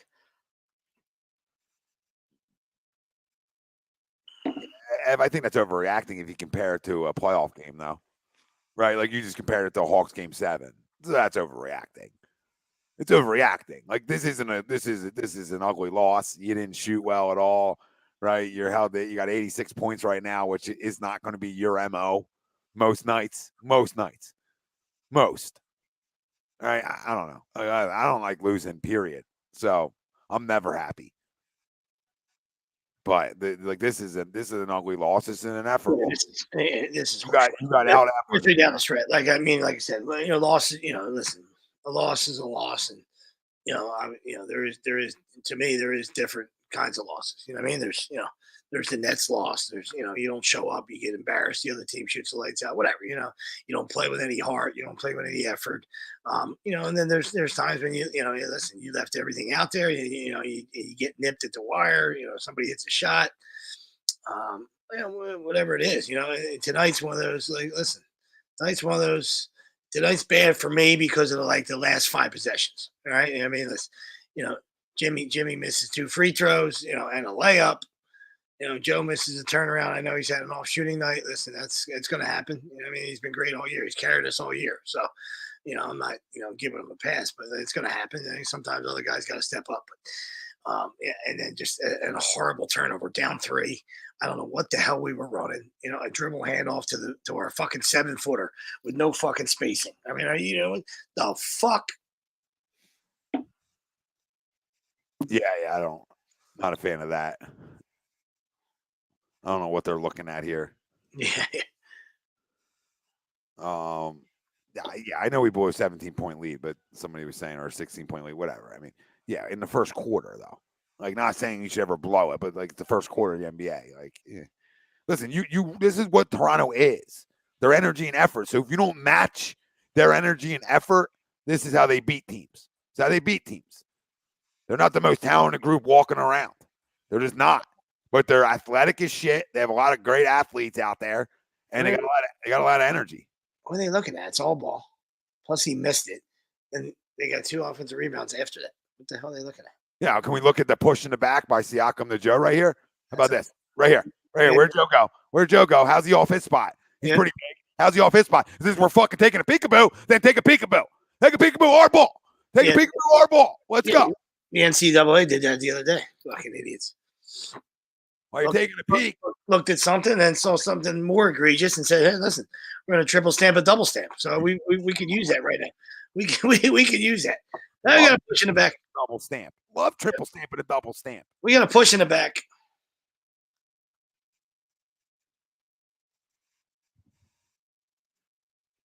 Jump ball. No illegal contact on Harden. So they call it jump ball. Which we knew that. I mean, no. I mean, like, I guess that's what the original foul was. I thought the foul was on the rebound. Yeah, me too. Oh my God, we challenged. Great challenge. Great job, Doc. Glenn, great challenge. My bad. Got caught up with the Doc. Yeah, we're on mute here. Thanks, Brodo. Great challenge by Glenn. Yeah, Jesse, we're not gonna start doing this though. Well, we're not gonna start doing this. The MVP needs to be the MVP under 2 minutes. I mean, come on. He's had a great year. We can't. I love us, but we can't give him a night. Oh, goodness gracious. We can't even win a jump ball. Jesus. At the walk. Oh, God. Go, no call. Oh, my God. I thought he was swallowing the whistle. What the fuck? That ball never went up in the air, though. It was never a jump ball. The ball never went up in the air. I don't know. Did Toby get him there? Yeah. Yeah. Arm rake. I don't even care about that. I go back to the jump ball. The ball didn't even go up in the air. Did we get another challenge? We get another one since we got that one? Challenge a jump ball. That ball didn't even go up in the air, though. That's crazy. That's insane. That's absolutely insane. Told us what? I can't do this tonight. I can't do this. Guys, you know what? Then check out then. Then you guys can all check out. I know our job is to be objective, and our job is to call it how we see it. And calling it how I see it tonight is they didn't bring enough energy tonight. Okay? And I got no time for it. But, like, I'm not out. You guys are all out. Everybody's done. Do I have concerns? Fuck yeah. Every team in the league has some. Damn it. Name the team that doesn't have a concern. Please, find me the team. No. Who's the team? Who's the team? Who has not a concern in the world? Name that team. None. Come on. 3-1 time. No, dunk. All right. You need to split a pair right now. Get them. All right, this one, dude. Come on. Give us a shot. I don't like that. Give us a shot. I don't like that. I don't know. You're ahead of me now? No, I just don't know if I don't know. I know you take the 2 there, but I feel like he's gonna make both. Yeah, I mean, I just feel like both. Yeah, you know, if you were, I don't know. Got her. Make it a 1 possession game. I get it. Let's go. Let's fucking go. I guess. Let's go. Hey, James's 2 free throws paying. You know, looking big right now. Get out of there for no concerns, J-Dell? Scotty missed them both. Timeout. We got no timeouts? Yes, we do. Scotty missed them both. Chris Webber. Thought we had a Webber there. Is that a Webb? That's C-Webb? So you're telling me Suns, Miami, and Grizzlies, J-Dell? Grizzlies? Well, they got no issues. No concerns? The Suns don't have a Chris Paul concern? That's not a concern? And Miami has 0 concerns. Stop. This is what I can't do tonight. We all have concerns. This is the most open it's probably been, in my opinion. There's a lot of really good basketball teams out there. Really good one. But where are the dynasties walking around right now? So why not us? Why not us? Even though we might lose tonight, why not us? So come on. That's what I'm saying. Like, why jump? Why are you jumping off? TTP. Worst basketball game I've ever watched in my life. and still a triple away from possibly winning. A well-drawn-up play and somebody fucking stepping up. Oh, my God. You want to enter a cold person? Ev was the guy, like, taking swings in the back before he comes out. Kirk Gibson. Put in Kirk Gibson. Pinch hitting in the back, so he's getting swings in, getting loose, and here we come. Here comes Ferk. I mean, it would be funny if they put him in and he buries a 3, and then his like confidence goes, and he has like a 3-week span where he can actually shoot again because the guy's shooting like 27%. He needs a Dennis Eckersley fucking cement mixer to fucking get some confidence. He's one. Come on. Come on. Where are you at? Am I ahead of you? Yeah, like 1 second. Like 1 second. So I'm not even going to look at you. Okay. You'll know when I react. It's coming. It's coming. Sure, a negative one. We're going for 2 again. No call? He called a charge. It's real life. Oh, my God. This is incredible. Bobby Boucher is faking. What the fuck? A fucking charge? Elbow to the face. Yeah, he's in trouble. But what the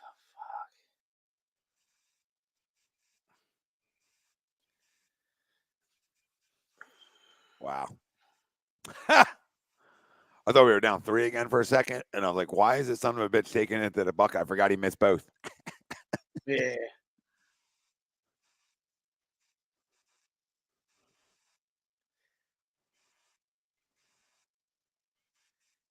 See, that's not a charge. So he must have called the elbow because fucking Boucher's going up with him, dude. That's not a charge. No.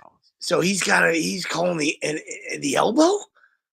That's that. I see. I don't like that one bit. No, I don't like it either. Fucking shooting, that's not the homer in me, dude. Like he's going to the fucking rim. Boucher's going up for a block. His elbow catches him. Sorry, bud. Sorry, man. It's unfortunate, right? And he no charge. He's in the air. It's no fucking charge. So he had to call the elbow. Watch. Boucher leaves the ground. That's no charge. He called an inverted elbow. Yeah, you could also make a claim that's a foul on him, though, even though he's straight up and down. There's body. There's still body. So I mean, like that could go both ways. Then still body. Brutal. I'm not saying it should be. I'm not saying you should get a foul call against him on it, but it's still body. Yeah, that's brutal.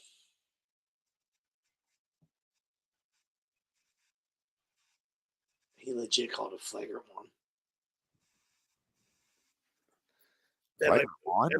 If he called a flagrant one, that's the most ridiculous flagrant one I've ever seen. Wow. That's what he said. I thought I read his lips. Yeah, I know. He said flagrant one. Ridiculous. Wow, this is atrocious. That's bad. That has nothing to do with being a homer. That's terrible. He left the fucking ground. It's inadvertent. He's in his fucking shooting motion, dude. Yeah, it's in his shooting motion. The fuck out of here. That's horse shit. Like, we didn't deserve to win this game, but we had a chance to, and that's just bullshit. Yeah, feel free to miss every free throw, boys. Stop explaining it, dude, because you're not going to convince anybody. It's bullshit.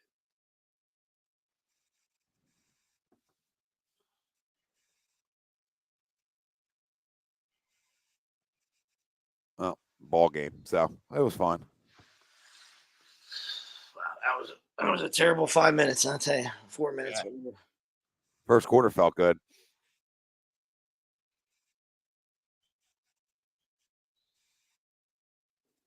All right, well, ball game.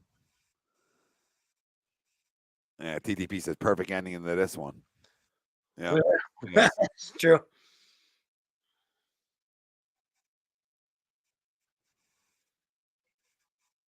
That's why I need that retired guy. Like, that's what I like about some of those. They got Gene Stechator, or they got the guy, the retired NFL guy. Like, yeah, bring him in. I want an explanation. You know what I mean? Like, I want an explanation. I don't. There's nothing to do with being a Sixer fan. To me, that's bullshit. The dude's in the air, right? The other guy's in the air. It's fuck. Wasn't like he cleared out space or he threw a bow. He's in a shooting motion. It's fucking brutal. Fucking brutal. They're going up like this. Yeah, it's fucking brutal. They're going up in the air. The guy went up with him. His fucking face just got in the way. That's terrible. Terrible.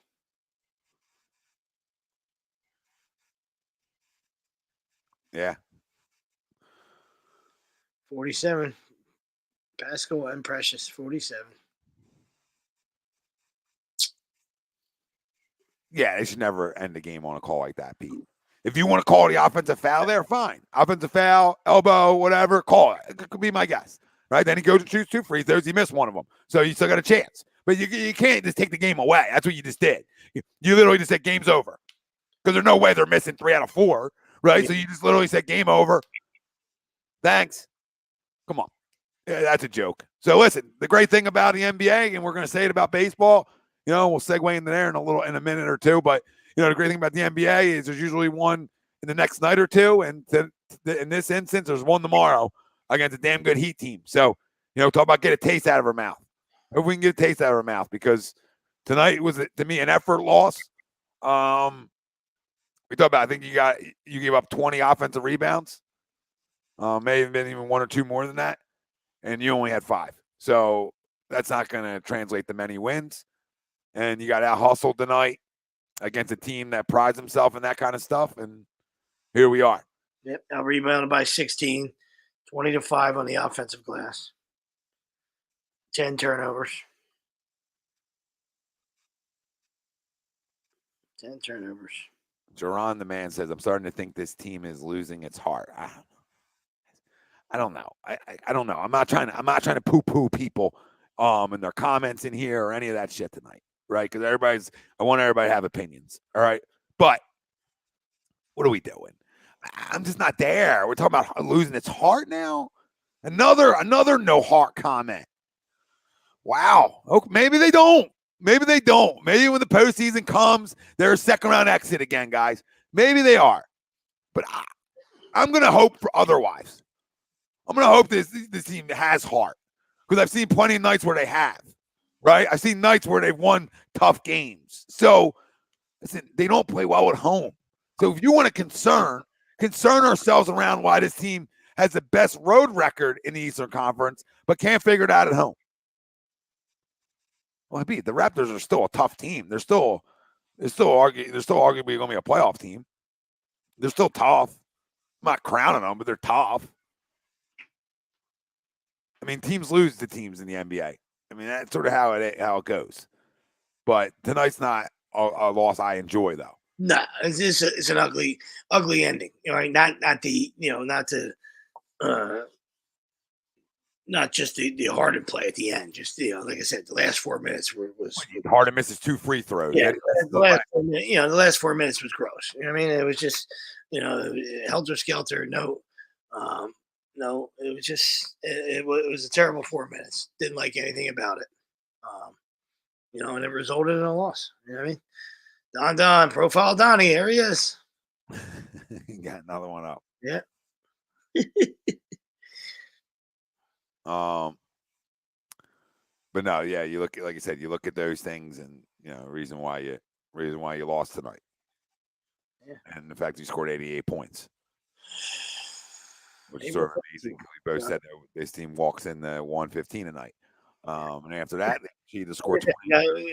We got a little bit under a month to get it figured out. You know what I mean? Playoffs are April 17th, I think, in that area. So get it figured out, gentlemen.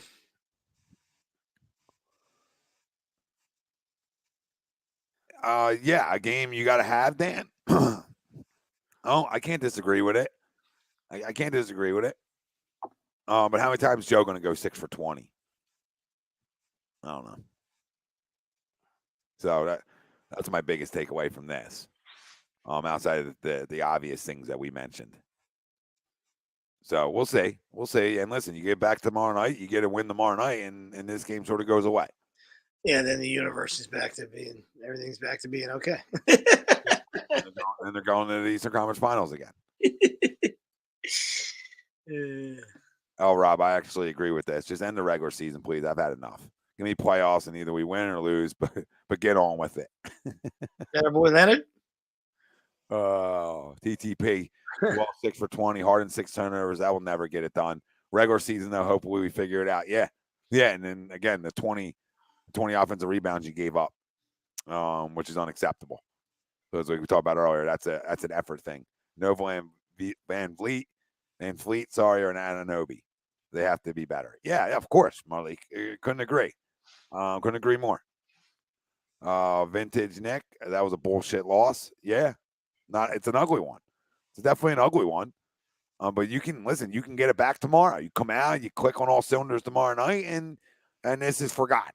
And it can be forgotten quick if you go take care of business ends against a damn good Heat team.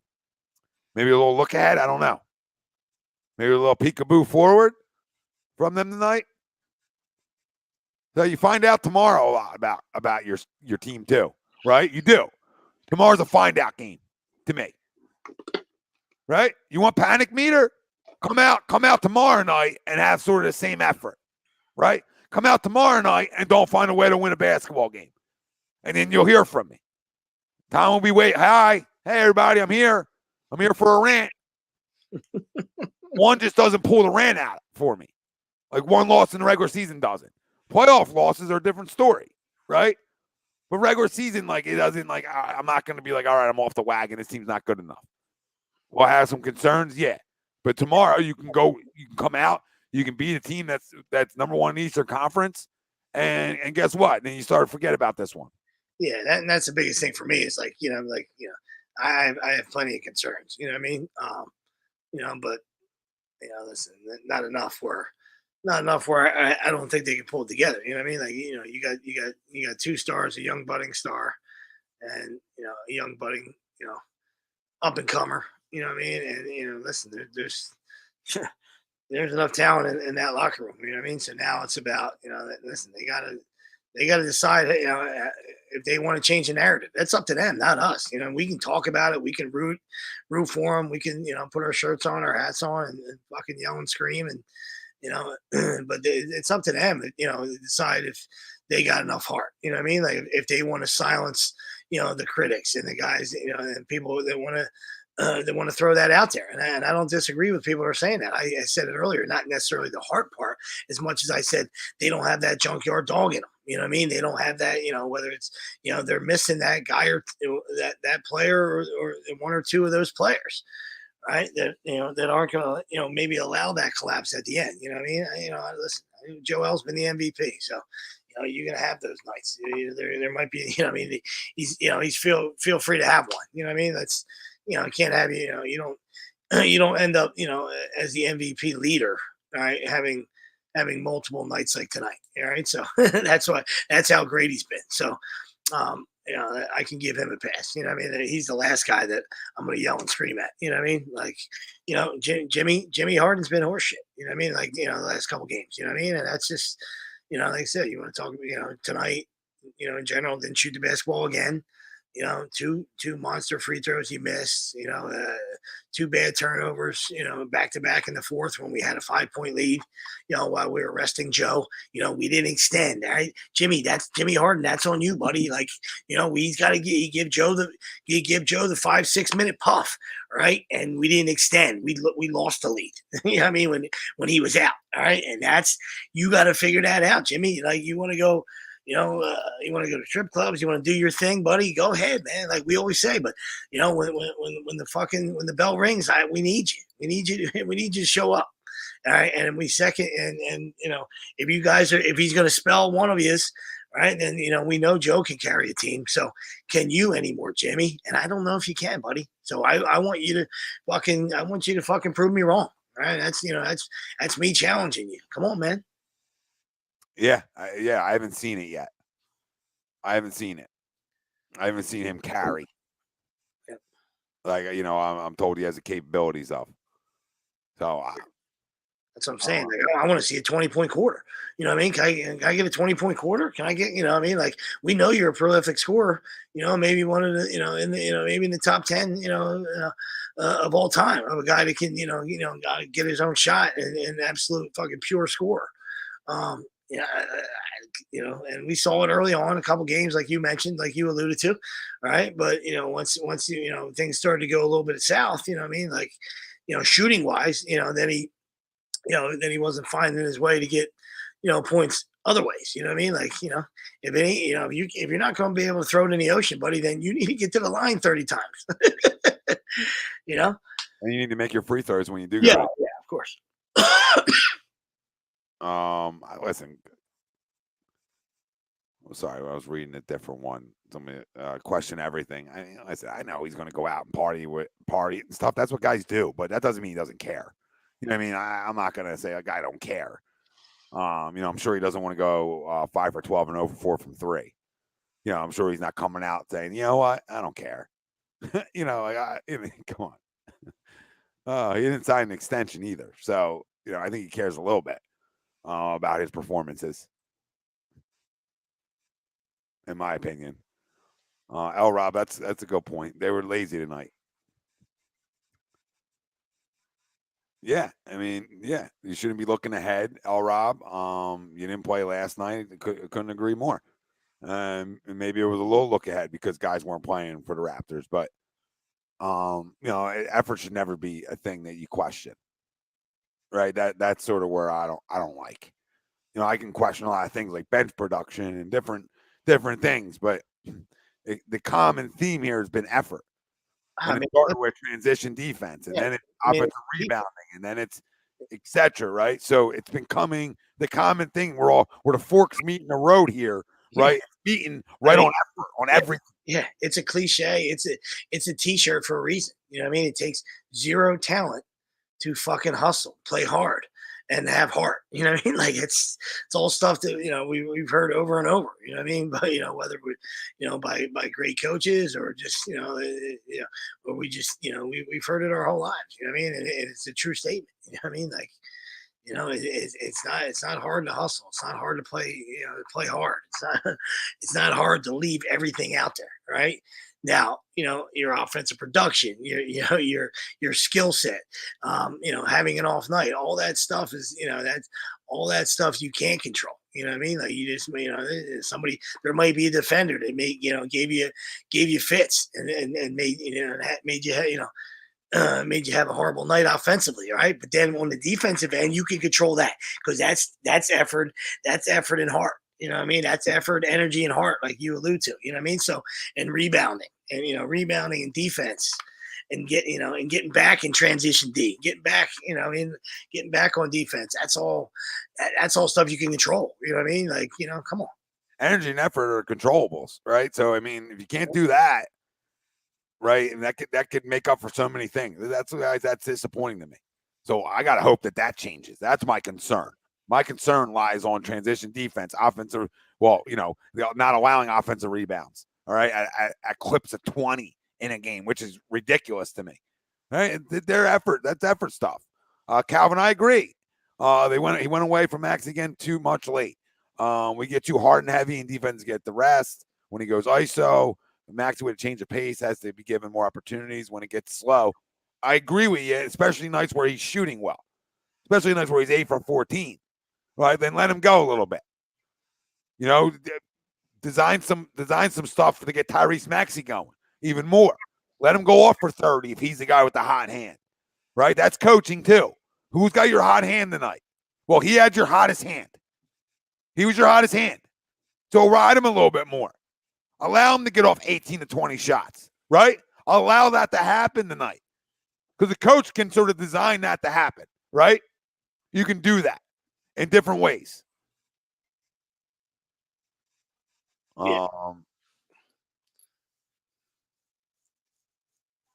Free throws we weren't good tonight either. 21 for 28. We're usually better than that. So that's another thing. But that's like them I can chalk up to one night, right? Free throws, field goal percentage, having bad nights shooting, right? I can chalk that up to one night. They're getting out rebounded by 16. The offensive rebounding, the transition D. They are the things I can't chalk up to one night, though. So you want to know Tom's concerns? There they are. And I'm still not going to jump off yet. I'm not jumping off yet. Not going to do it, people. And if you're not ready to jump off the wagon yet, make sure you hit the like and subscribe and stay here with us when we do get past the second round. GGG, I agree. Maxey can create for himself constantly. Or consistently get it, create for himself. However you want to phrase it. He can. And he should be given the opportunities to a little bit more at times. Especially when guys are struggling. If Joe's not struggling, then let Joe go eat. Right? Let Joe go get 25 shots. But tonight he was struggling a little bit. Yeah, absolutely. Jerron, yeah, I get it. I mean, losing sucks. So I mean that's a big thing. That's where I'm at, Jerron. You know what I mean, buddy? Like it's just, it becomes, a little bit of the same record. You know what I mean? So I'm tired of the same record. But we're not even in the playoffs yet. So, you know what I mean? Like that's why. That's why I'm still holding out. There's still the excitement there. There's still the potential. for a run, and we'll see if we can, get over the hump. You know what I mean? But it's, we know, as we went through the process, and we went through, second round exits. You know what I mean? It's old. The shit gets old, man. It's old. Well, I get you. He goes, honeymoon phase ended tonight. No, it didn't. Sweep just made that point, though. We're listen. How can I be clear too? How can we be clear? Like, we're not happy with tonight's loss, but like my honeymoon phase with this, or my expectations haven't shifted, right? Have not shifted. Like, I'm not like, this team can't win at all. This team can't go to the NBA Finals. Like, it hasn't shifted yet. Yeah, I'm ready for postseason basketball right now. I think we all are. So because our expectations are so high and we want to get past second round, we're almost in cruise control. We should, in regular season, this is where we should be. We should be, as fans, we should be cruise control in the regular season. Because I've seen this. I've seen number one in the Eastern Conference, right? I've seen all those types of things in second round exits. I've seen it all in the regular season. That's great. That's great. I don't care. They could be winning tonight. It's not going to change the facts that when the lights come on game one of the first round, how good are they going to be? That's the unknown, no matter how good they play right now. Because we've seen them play great basketball in the regular season, and we're like, who's going to stop us? Who? Right? And then, boom, fucking Atlanta Hawks come out of nowhere. Fucking back of the head. Come on. So Milwaukee was third in the Eastern Conference last year. Third. They had a lot of games like that last year. A lot of games that they were like this, right? If you're ending up third, you lose basketball games. It's not making it okay. It's not saying, oh, we're going to end up with the same result as Milwaukee. But the regular season is it's so much bullshit to me in the NBA. It still needs to be played. You still need to be a top 3 seed, right? But top 4 MAC at worst. But it really doesn't matter. We've had great regular season 17-0 run with Ben Simmons and Bellinelli and Ilyasova.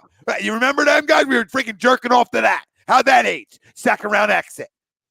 Yeah. So you can be all in and think regular season, nobody's stopping us. Unless you got the record of like the freaking Bulls back in the day or the Warriors in the regular season, I would pump your brakes on nobody stopping you. I would just pump your brakes. Especially when the conference is top heavy. You know what I mean? Like, you can get, because the perfect example is the Nets. We know what they dealt with this year in the regular season. They lost like 15 of 17 at one point. You know what I mean? And that's where they got in the hole they're in. You know what I mean? But I got news for you, people. They're gonna drill the 1 seed, wherever the fuck that is. They're gonna drill them right between the eyes. It might be Miami. So it ain't going to be us. So, the guy that said that Miami's got no problems, that's the number one problem they got, is drawing the Nets right between the eyes. Good night. Drive home safely and say hello to my little friend, fucking Scarface. Yep. Right?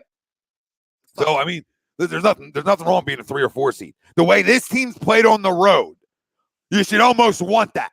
The way they played at home, right, in the playoffs last year, the way they struggled at home, right, and then the way they played on the road this year, we should be begging for road games. We should be begging to play on the road. Like, I'd rather have home court. I get it, but I got no problem going on the road and thinking and believing I have a chance to win.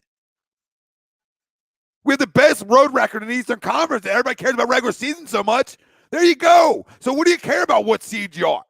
As long as you're top 4, you're all right. You're all right. You have a chance to win. You have a chance to go to the NBA Finals. And then there's teams that, like Atlanta, come out of nowhere and they go. I mean, that usually doesn't happen all the time. Most of the time, you're going to see one of the top 4 teams in there. But the Eastern Conference is good, so, I mean, other teams can wake up come postseason. But, man, we've had great regular seasons. And I'm not, like, pushing this loss on the back burner and saying it doesn't matter. Like some of the things that I see are definitely matter, definitely are concerning. What I'm saying is, don't tell me about Milwaukee last year and how deep they were when they were the fucking 3 seed. So how good were they? Well, guess what? When the lights came on, because they had the same thing happen to them. They were the 1 seed the year before, and they got bounced, all right, and didn't live up to expectations. They had a little bit of an up and down regular season, And then when the lights came on again, Giannis was ready to play. And guess who was getting ran out of there last year at this time? Chris Middleton, Drew Holiday. Oh, these guys weren't good enough around Giannis. Okay. All right. Listen, guys get paid when the lights turn on and the postseason hits. So we're going to find out. We're going to find out. Yeah, we had a couple 50-win seasons, to your point. You know what I mean? Like, we had a couple 50 burgers that we put up, you know what I mean? And it got us nowhere. It got us fucking skadoosh. So, you know what I mean? Like, it's, let's just see what happens, April 17th. That's when the ball drops. Bill, what's funny, Bill?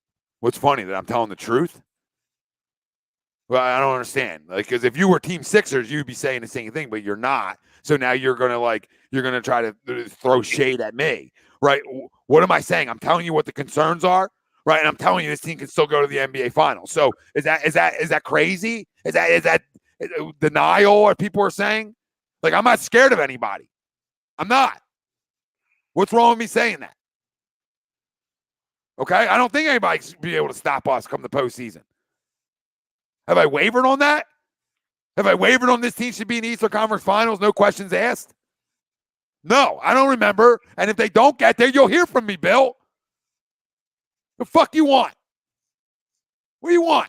You'll hear from me if they don't get there. So I can't believe in this? I can't believe in the best player in the league? Oh, he had a bad night. He stinks. Come on.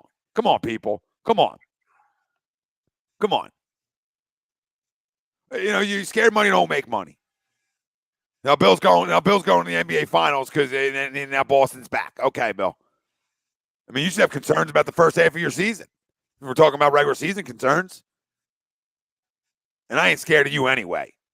Don't worry. Tatum will shoot you out of a game or two. You can book that. You can book that. Bring on the freaking Celtics. I would love to see the Celtics. Because nobody's stopping Joel there. They don't have that answer, Bill. So be careful on who you wish for. Okay? Just be careful on who you wish for, honey. All right? Because you want no parts of that. Who you're going to Daniel Tice? You're really going to do that? You're going to do that to Daniel? You're going to let Daniel get abused like that? Knock it off. Boston's played tremendous, by the way, in the second half of the year. So credit to them, but no credit given to you. I want all Boston. All of you. All of you, because it's a matchup nightmare for you. And that's all I'll say. It doesn't mean you can't beat us this series. Maybe you do. Maybe Brown and Tatum can't miss. Wouldn't shock me. For 30 each tonight. It's fun. Shut the lights out tonight. I think the Raptors are quietly a good basketball team that just hasn't played that way this year. But they are. Like, we're looking at records and you can't lose to Toronto. Like, I get it. No Fred, right? You can't lose to him. I get it. But they still got a good little team though, overall. Siakam's a good basketball player. And that's why we were when we were trying to trade Ben, we talked about Siakam. Because he's a good basketball player. So he carried away from the night. Scotty Barnes is a good player. I mean, he was 6 for 21. He struggled. But Precious had a monster night. Precious took us to the woodshed. I mean, 9 for 15. You tell me Precious Achua is 9 for 15 and Joe's 6 for 19. I'm going to tell you you're lying to me. Put the lotion in the basket, Precious. Put the lotion in the basket. Oh, goodness gracious.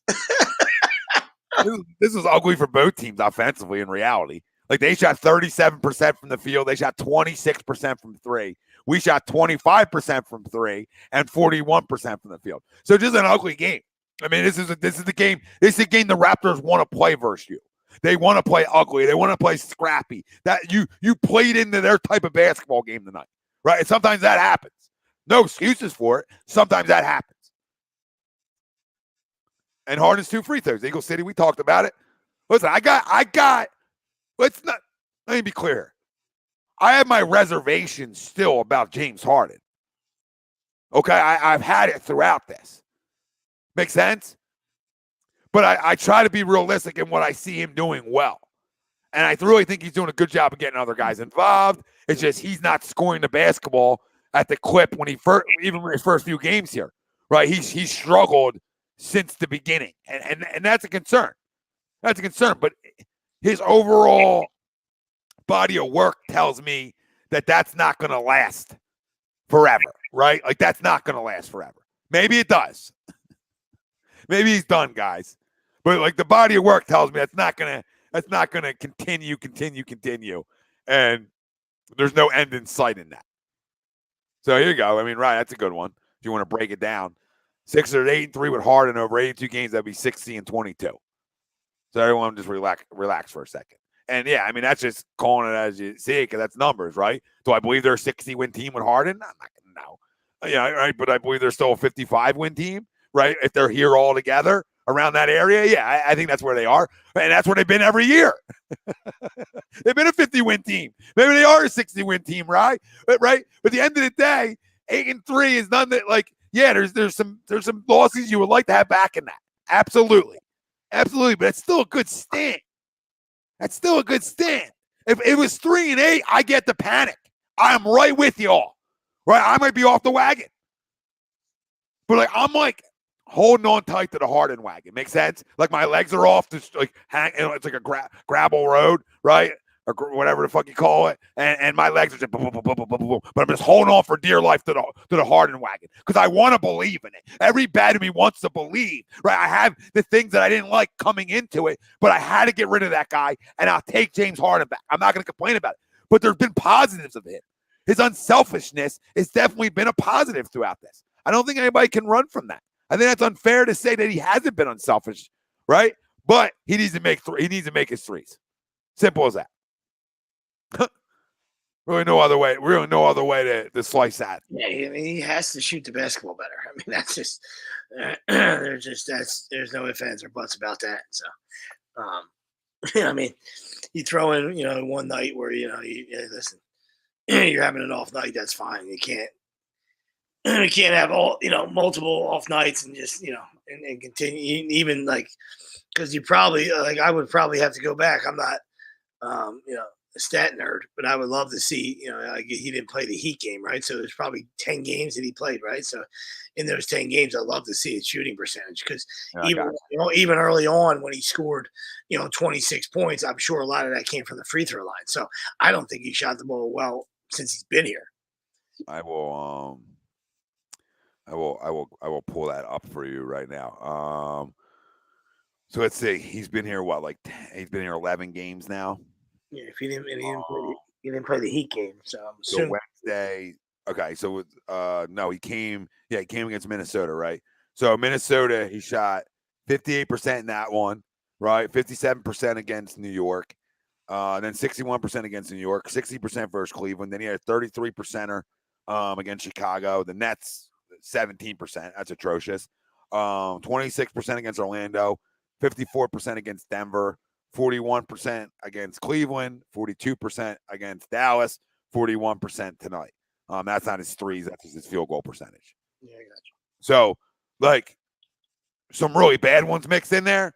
But he did get off to overall better than I thought. I get, the threes are probably more atrocious. You know what I mean?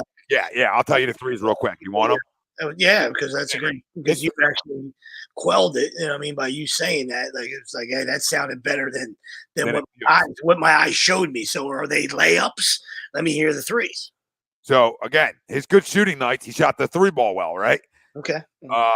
75 for 7, 71% his first game. 3 for 7, his second game, 42%. Then he was 2 for 6, 33%, 2 for 4, 50%, 1 for 5, 20%, 3 for 7, 42%, and he had 3 for 11, Berger, 27%, 1 for 4, 25%, 1 from 6, right? So these last 5 games say, right? Yep. 3 for 11, 1 for 4, 1 for 6, 3 for 8, which he'll take. 3 for 8 solid the other night, because that's 37%. I'll take 37% all day. And then 0 for 4 tonight, and that's a goose egg. So the last 5 stick out. Now before that, he wasn't terrible. Like 42%, he had a 20%, 50%, 33%, 42%, 71%, right? So like when he first arrived, he was shooting the ball well. So to me, it's just a little bit of a struggle for him right now, but he'll come back out of that. Now, is this going to right now come postseason time when you have them? You might be like you have an over 4, and in Game 5 you might be talking about a loss, but you might be talking about a win. It doesn't matter if Joe goes off for 35 or 38, because how many times are you going to hold him to 21?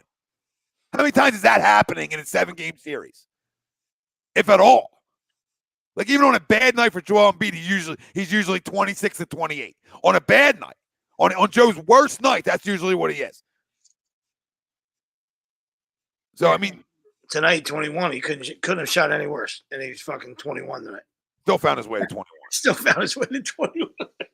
I mean, like it's Joel, right? Just Joel, real quick, right? Since Harden get here, I'm just going to run through his points per game: 34, 37. 27, 22, 22, 43, 27, 35, 34, 35, 32, 21. So, I mean, like, again, he had a 22er, and that was against Miami. So that was Harden.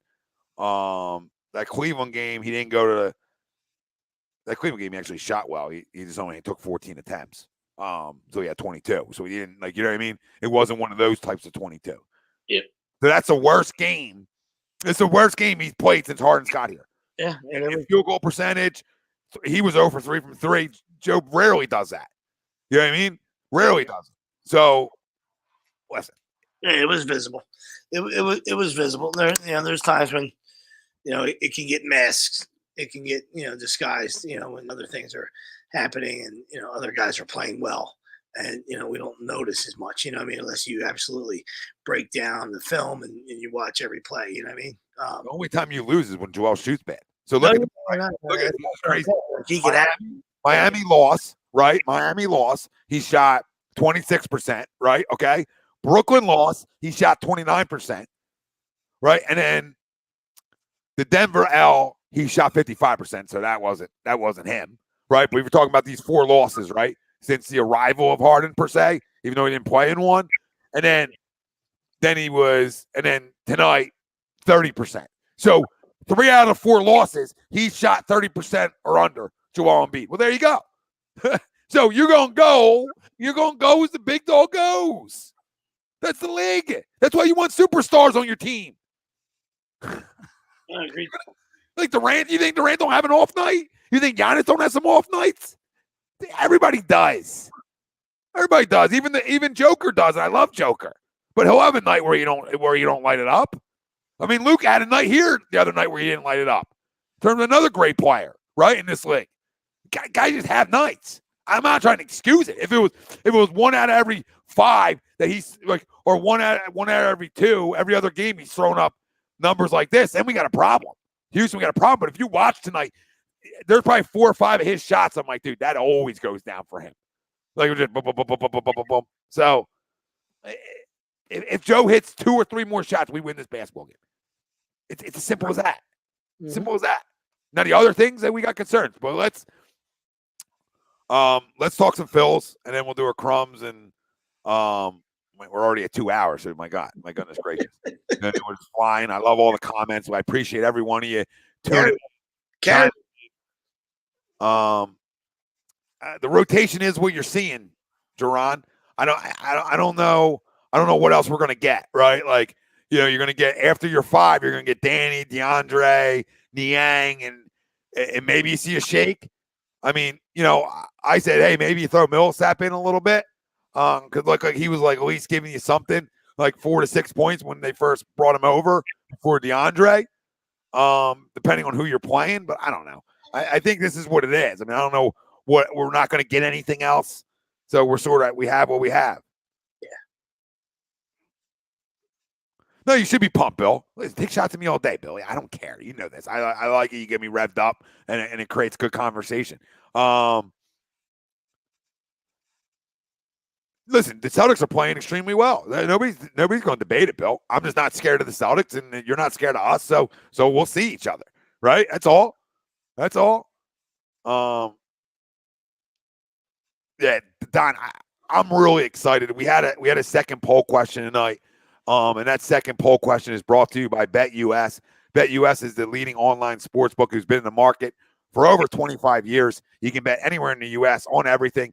Use the link pinned right in our comment section on YouTube, and you get 125% sign-up bonus. 125% sign-up bonus. Use the link pinned right in our comments on YouTube or in our description on Facebook. Use that promo code or link, and receive 125% sign-up bonus. So for the first time in a decade, we can actually have this conversation. And it feels good. Feels good. And that conversation, that poll questions, the Phillies will win the NL East. Do you agree or disagree? Let us know. Facebook, YouTube, Twitter. That's where we're live. Everywhere you get your podcasts, we're there as well. Make sure you're liking. Make sure you're subscribing. And if you're into gaming, go check out A2D Radio over on Twitch.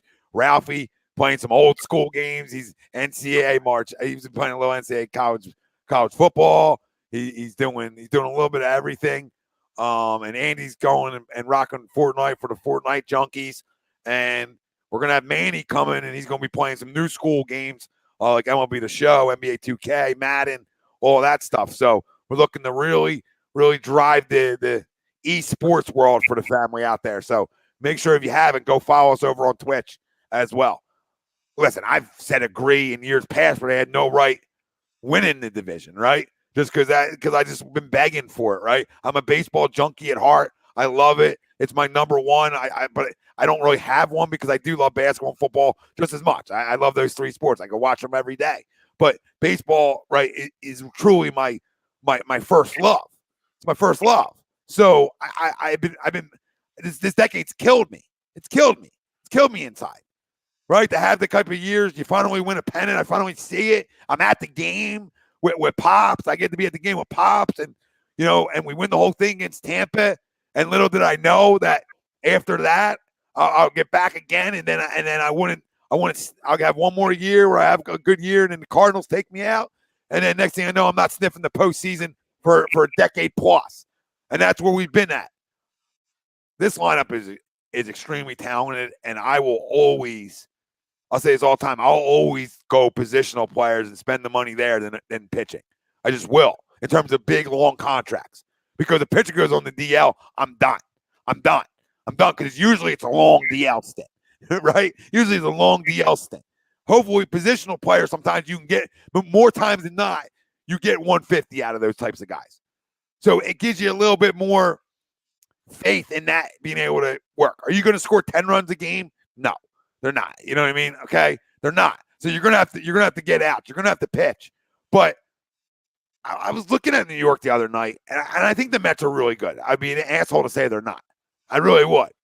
But man, I think we're right there. And I think Atlanta is better than the Mets, even though I know the Mets have gone out and done a lot of things. I get it. They've done a lot of things. They're also the New York Mets, too. What Lindor are you getting? Are you getting Lindor? I expected that when they signed there. Or are you going to get second half Lindor when he started to play better? You get first half Lindor? I mean, I would assume you're getting the usual Francisco Lindor, who's a pimp. That's what I assume you're getting. Marte, I like it. Obviously, I like their lineup a lot. How can you not like DeGrom when you start off your rotation? I mean, you'd be an asshole not to. Scherzer, how much is left? I don't know. It's a great signing. It's a wow signing, right? It moves the needle for you as a fan base for sure. How much is left? I don't know. And it's not a shot. I just don't know. I would assume he's a Bulldog. But then I look at Atlanta and I say, damn, Atlanta's good. We know this. Wait, you lost your heart and soul a little bit. I mean, Olsen's a great pickup and a great replacement for it, but shit. I know Kuhn is coming back and they're dangerous. They're absolutely dangerous. I think you should be scared of the Braves. They got a potent lineup too. But I think we can be better than these teams. I do. I want to say it's us. I want to finally say it's us. And we win the NL East. Right? We're going to need a lot of things to go right in terms of our rotation and in terms of this bullpen. Right? But I do think this bullpen is upgraded for sure. Right? I mean, you talk about they almost have three guys who have closing experience in the back end of this bullpen and have closed games. That's important. That's sort of been something we haven't had. We'll see if Sir Anthony, who hasn't pitched in a year and a half, what he brings you, and that's a hopeful one. But I do think this bullpen is better than it was last year. And I even thought last year they upgraded, but I think they upgraded a little bit more this year. And I'm not even talking about Familia because I think he stinks, right? I'm talking about more Hand, Nebel, and what else? I think I feel like I'm missing one more, but whatever. They definitely went out and did some things there to make it better. The rotation's going to depend on Arnone, man. I mean, it's going to depend on Arnone. I mean, you know, I need Noah to be an ace. I know he's been hot and cold with it, right, over the last few years. I need him to be an ace. But this lineup should be able to hit. They're dangerous. We'll see. But I think they're right there, so fuck it. Agree. They'll win the NL East. I agree they're right there. I mean, I think those three are bunched up. But I would disagree. You know, I mean, you got to beat the champs, and we'll see. You know, like I said, the season hasn't started yet. You know what I mean? So, to beat the champs, you got to beat the champs. You know what I mean? So I think the Braves just signed Jansen. I know he's on the back end. You know what I mean? But that's still a good signing. Back end of his career, but I think it's a good signing for them. You know what I mean? Now they got the lefty righty. If they want to go Will Smith, they want to go him. They got their choice. But I agree with you. Freddie Freeman, he was Mr. Brave. But Olsen, not a bad replacement. To see how healthy Acuna is. To start the season. Yep. But they still got that. The outfield, the four-headed monster in the outfield that helped them win the World Series last year. And I think Soon is back. I'm assuming his legal problems are over. They have. So Zuna? Zuna, I'm sorry. Yeah. Zuna's back. The only one they lost was Solar. So I'm assuming Zuna's back. The DH is back. The DH is in. So he's a terrible left fielder. So he'll jelly up in the DH sport for him. So the rotation is young but good. The Braves are very good. So, I mean, I think the Braves, I would put the Braves even ahead of the Mets, you know what I mean? And, I like what the Mets did, but I hear you, you know what I mean? You get one of those two aces get dinged up, you know what I mean? Then they're going to be in trouble. They're going to be in trouble. And the other thing is, Sweeps, are they going to score more than one run a game for DeGrom? Are they going to end that? I mean, that's Mets fans' biggest question mark. Going to get more than one for DeGrom? Absolutely, brother. You know what I mean? I don't think you're. I'm right with you. Braves ahead of Mets for me too. I don't think you're way off. You know what I mean? Like I said, and just like everybody else has question marks. So do the Mets after those two guys. You know what I mean? Like, what Carlos Carrasco are you going to get? You know what I mean? Like, great stuff. He had some health issues. Not just injuries. We're talking about like real health issues. You know what I mean? He had some I think cancer scare, right?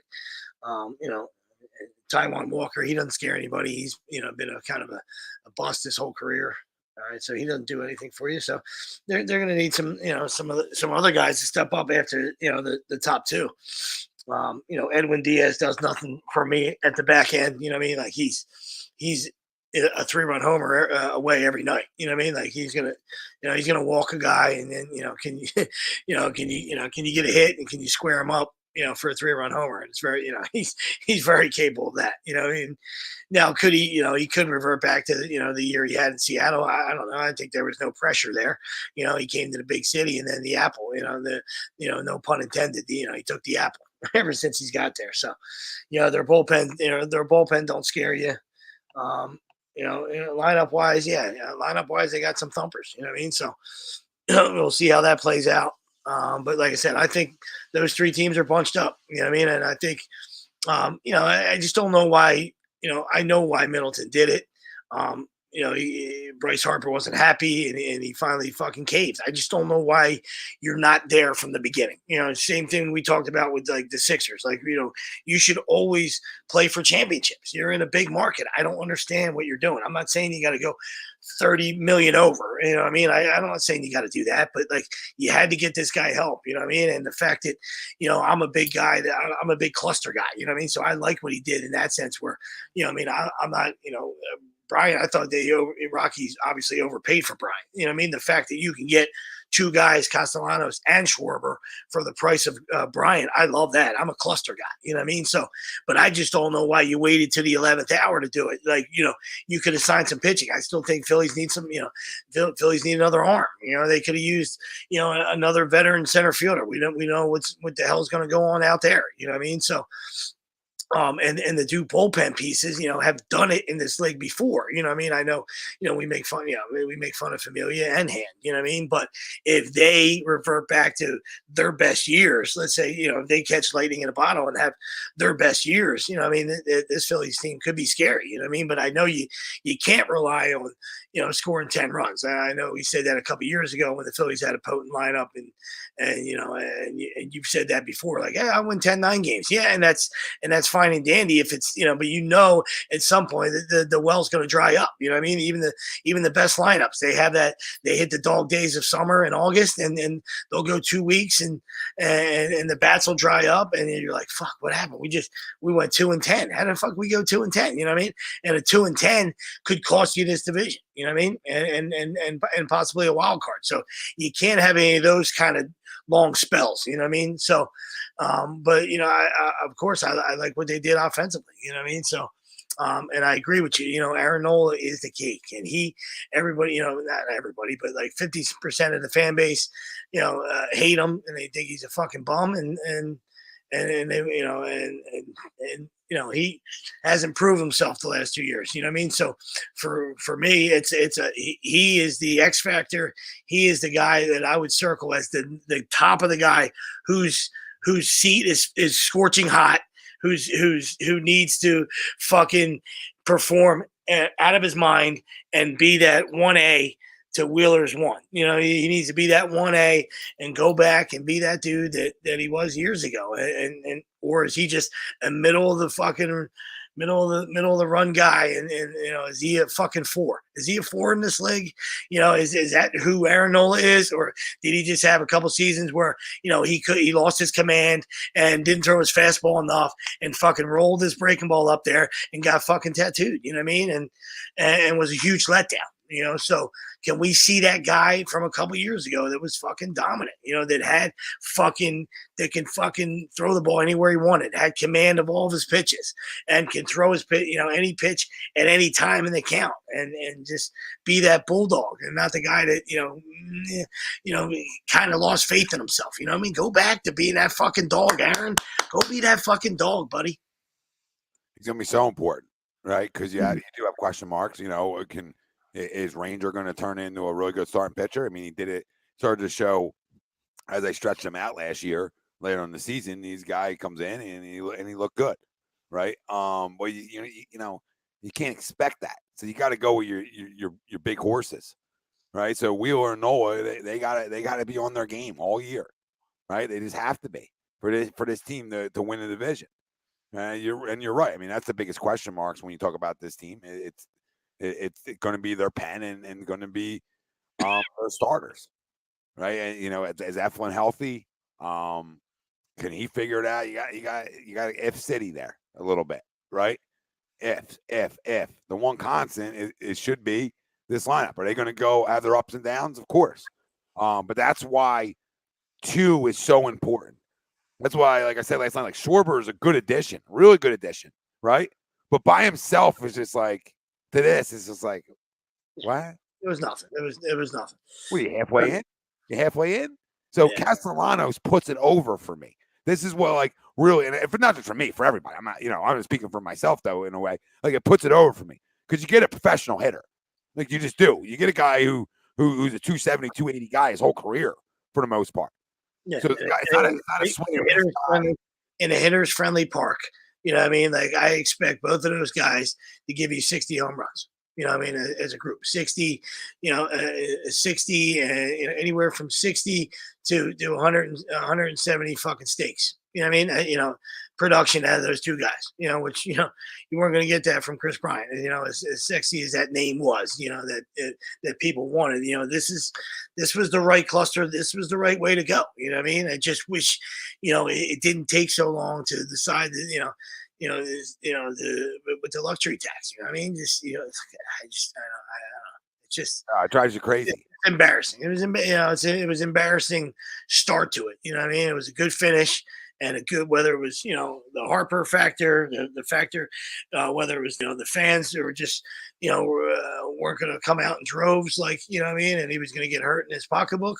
You know what I mean? Whatever it was, he finally woke the fuck up, brought him in for a visit. It was between the Phillies or the Marlins. And I expected you to win that battle. Shit. And they did. And rightfully so. So, there should be some excitement for this thing to get started. You know what I mean? The lockout, had everybody, up in arms and not happy. And I get that, you know what I mean? And there were some things that needed to be done. And I was, I wasn't, I was pissed as well, just as much as anybody. Baseball is my livelihood. It's my number one as well. You know what I mean? So I wasn't happy, but I understand sometimes things in business have to get taken care of. You know what I mean? So, the bigger concern was I'm just glad that the other votes went the right way, because we didn't talk about it last week. The executive board went 8-0, stayed locked out. All right, guys like Lindor and I don't know who the 7 other guys are. They were like no bueno, and then it was like 26-5. The other voices were heard. I guess it must be like team representative. There must be like a team representative or whatever. I don't know where those what that other one was. I just knew about the executive. The executive board was 8-0, thumbs down. You know what I mean?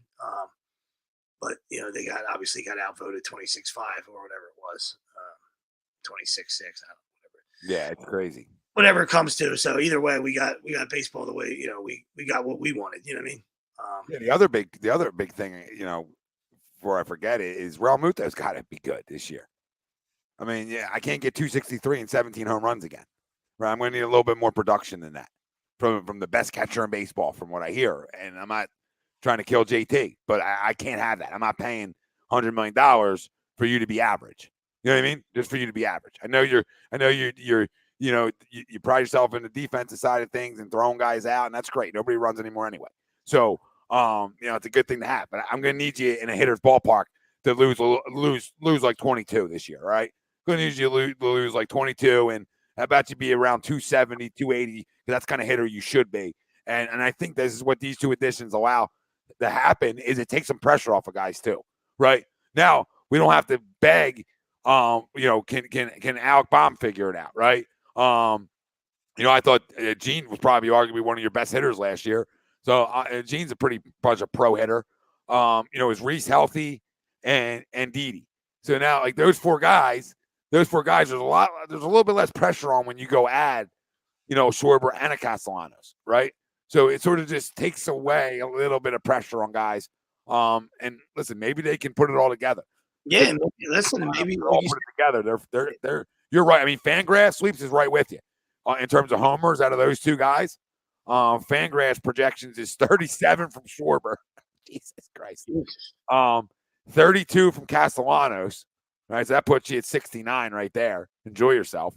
36 from Harper. I mean, my goodness gracious. 22 from JT, and then 33 from Hoskins. I mean, wow. A lot of homers, not even including 18 from Didi, 13 from Gene, 14 from Alec, and 12 from friggin' Adubel. Well, and like I said, you haven't seen what the kid did yet, or can do yet. So that's exciting. Like I said, when you get to a point where,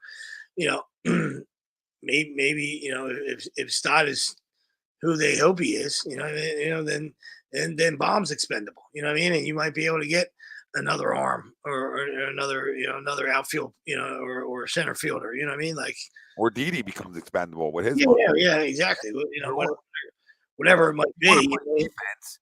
Sorry, if you want to play defense, I mean, to me, and Ryan's right. Shackelford, I think you guys will make the playoffs. I mean, we better, Rye, when you're talking about 6 teams now.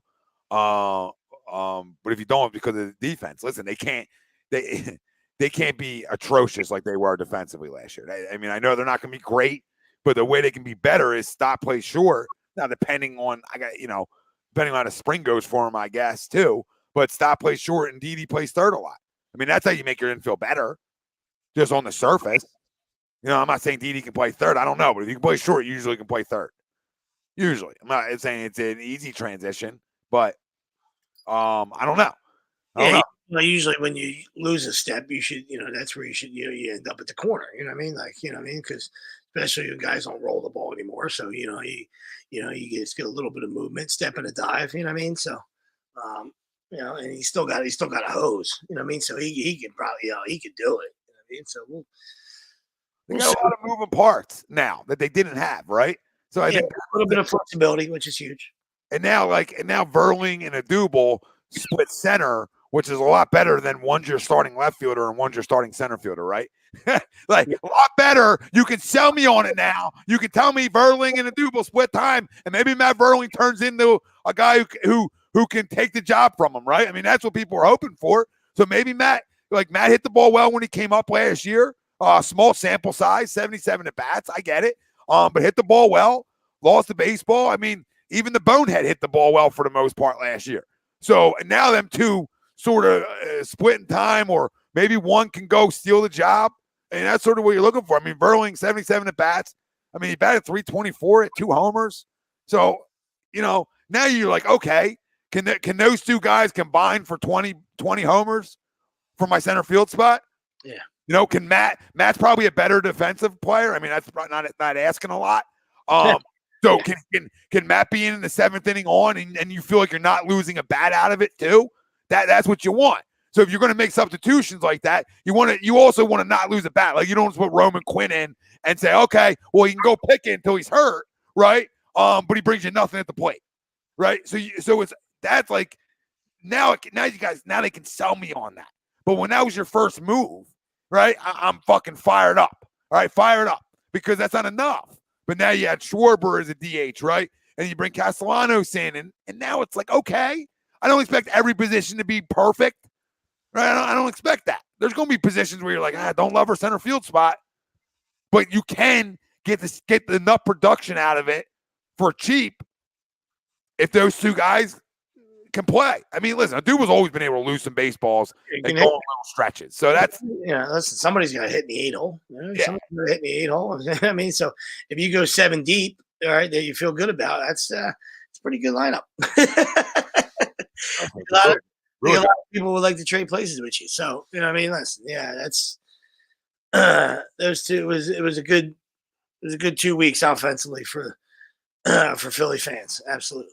Definitely was. And we'll have plenty of time there. Yeah, absolutely. We'll dive into it. And, I know that the guy commented, about Nola, and I hear you, man. Great stat. And I didn't realize that I don't watch spring games. So, but I appreciate the update. And look, apparently, I guess he did it twice the other day, flipped up terrible fucking 0-2 pitches. And he gave up right there. He gave up two fucking dongers. So appreciate the comment, Julian. And, it just goes to our point. That's all we were trying to emphasize, was like, listen, this guy's got to be a dude for us. This dude has to be a dude for the Phillies. It's got to be, right? If he's not, then there's trouble. You know what I mean? Then you better win fucking 13, 11 games and 80 of them. For sure. All right, Crumbs. For me, Steve Kerr. Just the other night, fucking once again, it's this generation. I remember, Kyrie did it. I think it was last year. It drove me fucking crazy. Somebody hit the floor for a loose ball, and then Kyrie was wolfing at the dude, anyway. So back to this year. So Steve Kerr earlier in the week, Marcus Smart, they're playing the Celtics. Loose ball, he fucking, Marcus Smart plays hard all the time. He coached them. And obviously he happened to run into Steph Curry. Steph Curry gets hurt, and Steve Kerr's, yelling at him and all this shit. And then, afterwards he's, talking to him and shaking his hand and stuff like that. But, and then he just has to, elaborate, in the press conference about, it was a dangerous play. Like, what do you want? The guy's playing hard. The guy always plays hard. He hits the floor for a loose ball, and by accident, he crashes into Curry. So you don't want to see any of your stars get hurt. I understand having your players' backs. The number one guy of doing that, and I do that myself. All right, but there's a time and place, and understand, fake hustle and unnecessary hustle and trying to hurt somebody, as opposed to playing the game the right way and knowing what kind of player he is. You coached him, he's a junkyard dog, he's a bulldog, and he's going to give you everything you got. You know what I mean? So you should just look at it like, I understand the heat of the moment, but when you step back in the post game conference, post game comments, and say, "Hey, listen, my emotions got a little bit of. I was trying to protect my guy, and looking back at it, it's just Marcus trying to make a play, and there's nothing dirty about it." Instead of don't double down after the yelling and just say that it wasn't a good play. I just thought that was horse shit, and I need better out of you, Steve. Yeah, typical Steve. Yeah. Typical Steve Kerr. You know what? My Crumbs other week's gonna be some of the Sixers faithful. Just circle back on it. You don't have to be happy with losses and all that shit, but just calm down. Just calm down. This the type of comments that I see in the chat here and all around after losses. It's like then dude, then just be out. You know what I mean? Nobody's forcing you to stay and watch. Right? Be Greg. Right? Be Greg from the beginning. I'm done. Right? Be Greg. But don't do this now. Like, don't do it. And just don't watch and don't believe and don't trust in having, the best player in the league. All right? And that's sort of where I leave it. I got no problem with people being upset and having concerns that are valid. Right? Because that's what it's about. It's about, hey, this is what my eyes told me. This is what I see, or this is a concern. Fine. But anybody out there, it's like just assuming the worst, or assuming this team can't get to the NBA Finals or can't get to an Eastern Conference Finals. Like, just stop watching, because they're good. They're really good. And do they have concerns? Yeah, and so do a lot of other teams. And that's not like trying to make excuses for their concerns. That's just the facts. It's the facts. So when playoff time gets here, what team are we going to get? Hopefully not the team we got the last 4 years. Yep. No, absolutely. Cheers. That's all we're looking for. Something new. But listen, great show. 12, real quick. Sorry, buddy. TCU 12-0 run, under 3, up 3 on Arizona. Trouble. Yep. Trouble brewing. 12-0 run. Arizona's got the ball. So we'll see what happens in this final 3 minutes. Huge shot here. Tied it on cue. 70 all. Buckle up. Wow, you're way ahead of me. Sorry. Wow. 2:40 to go. Wow. I'm getting to 3 now. I got to get rid of this box they gave me. What a joke. What a fucking joke. I was ahead of the world. And the box freaking fries, and now I'm behind the whole country. I mean, I might as well have been streaming. I might as well be fucking YouTube TV at this point. I mean, goodness gracious, I'm a mile behind. You're Fred Flintstone right now. You're just pedaling with your bare feet.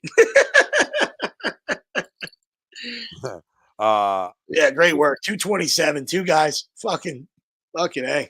Yeah, we talked about putting people on our shoulders before the show. I felt like Don didn't even see me tonight. Don was, he dressed he dressed Tom a lot tonight. Don, I knew Don would still be there, right? Don, a little offensive, right? You addressed the big fella tonight. I understand he's Ryan Howard, right? But I'm a role guy. I'm a role guy. You know what I mean? I'm Jason Worth. Can I be Jason Worth here? I mean, like, I know he's tired.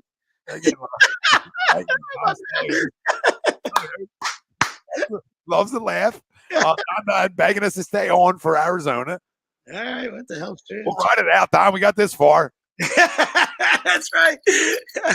We'll ride with you, family. We'll stay on for the end of this one. Yes. Come on, fucking TCU. Yes, fuck Arizona. Bust another bracket for all you perfect bracket losers.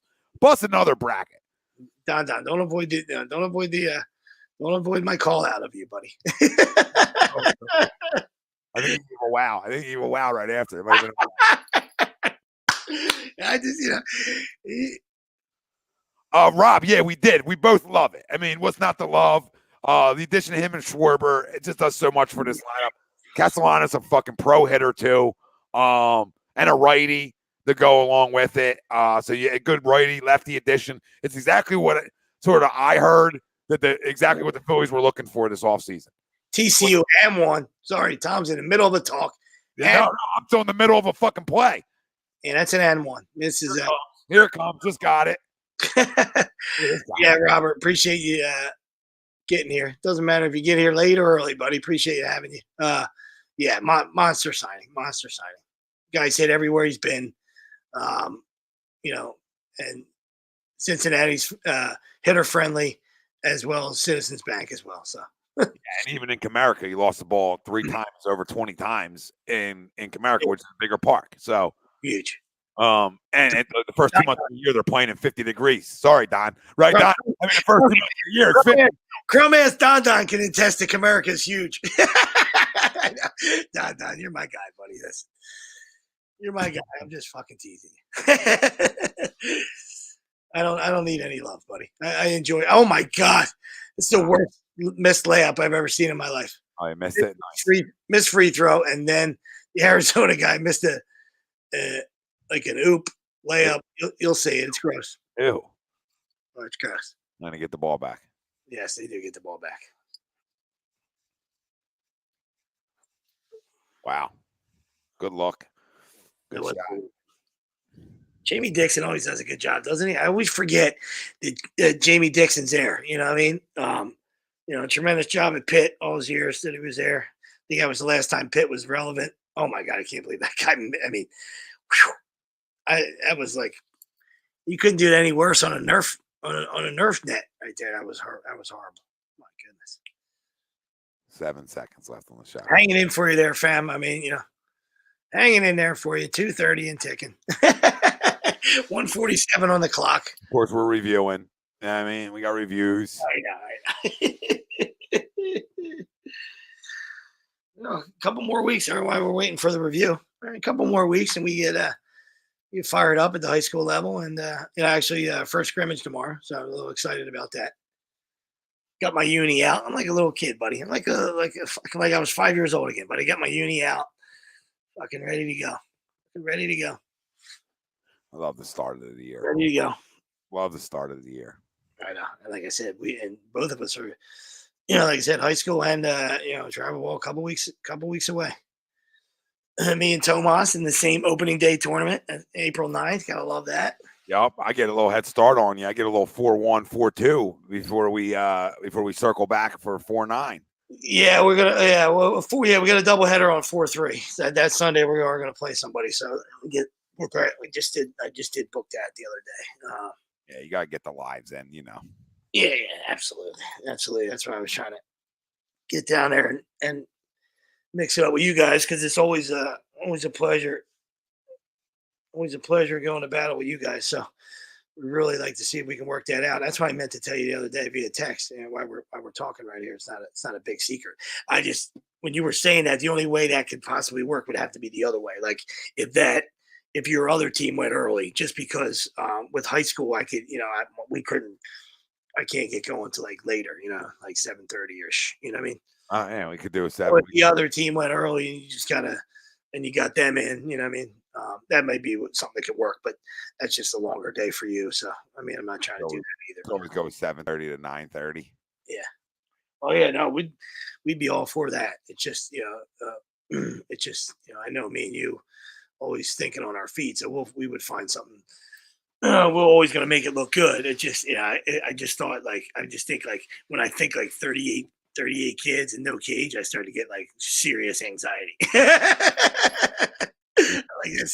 That's too many because everybody's going to show up. I got 22 kids to bat. Huh? I got 22 kids. I got to make sure they get at bats. Yeah, that's what I'm saying. I got 14. No,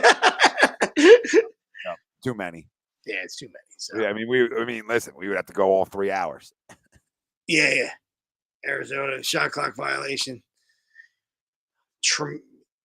Air ball at the shot clock buzzer. Arizona, this guy's sweating right now. Oh, he's dripping. Yeah. Look at it, right through that. Yeah. Got a lot of questions to answer after this one. Oh, absolutely.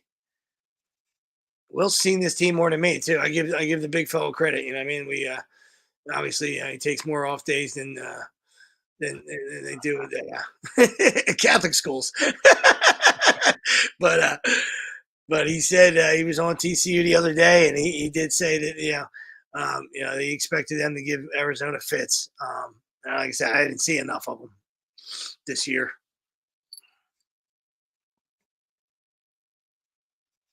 Yeah, I haven't seen enough of them either. I'll give them a little bit of credit. Don, yeah, it's the officiating, in the NBA and college has been atrocious.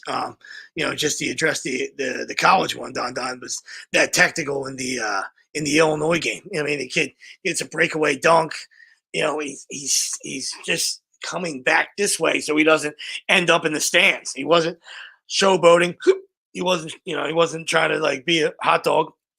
He just come back and so he can land safely.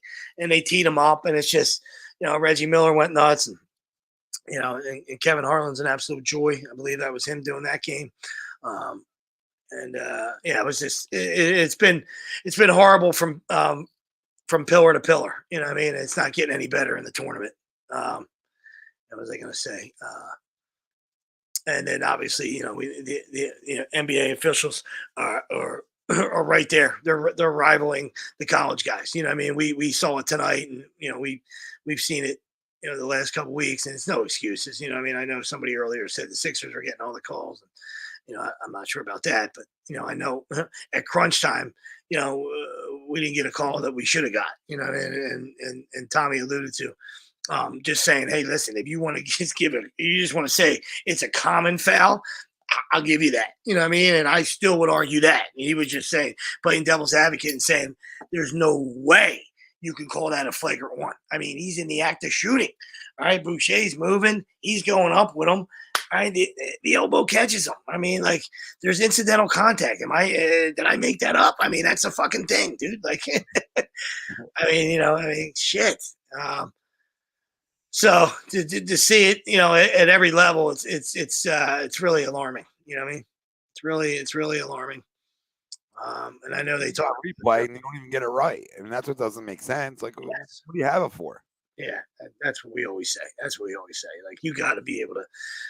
And I think the one great game Greg was talking about the other day, I forget which game it was. Like, they were reviewing the actual play that was called, and then they saw something in the Zagruder film, and then they saw a guy in the grassy knoll, and they were like, hey, that guy's the shooter. And they were like, they overturned whatever they were looking at. They just fucking washed that out and said, hey, this guy, we got to get this guy for absolutely clotheslining some dude. And he wasn't even that wasn't even the play that was being reviewed. You know what I mean? So that, to me, they're just making shit up as they go along. You know what I mean? So 73-72 TCU, under a minute.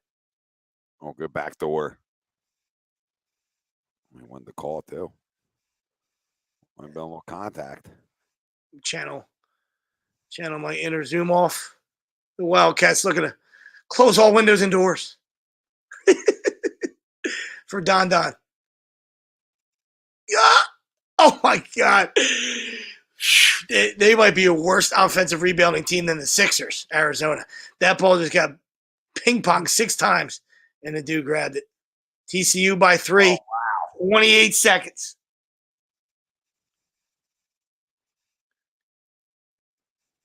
This guy tries to go baseline.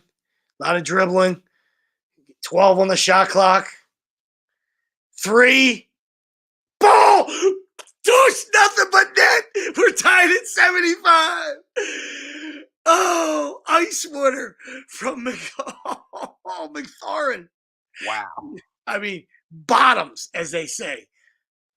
Bottoms. Don, we stayed for you, buddy. This girl's going to throw up. I mean, there's still 12 seconds left, young lady. She can't believe it. Wow. Look at this. Mr. Wing, I wouldn't say that. Jesus. It's not Chris Webber trade to Harden. Would you stop? Come on, dude. Webber couldn't even play anymore. Would you stop? He couldn't even move. He had no elevation. Oh, I can't. Oh my God. I mean, you and Greg should just fucking get a room. Greg, get a room. Harden and it's like the Weber. I don't know if Weber scored over 24 the entire time he was here. I got to go back and look at that. What did Weber average when he was here? Oh, I got to find it now. Now it's going to bother me all night. Really, if I can average like 15.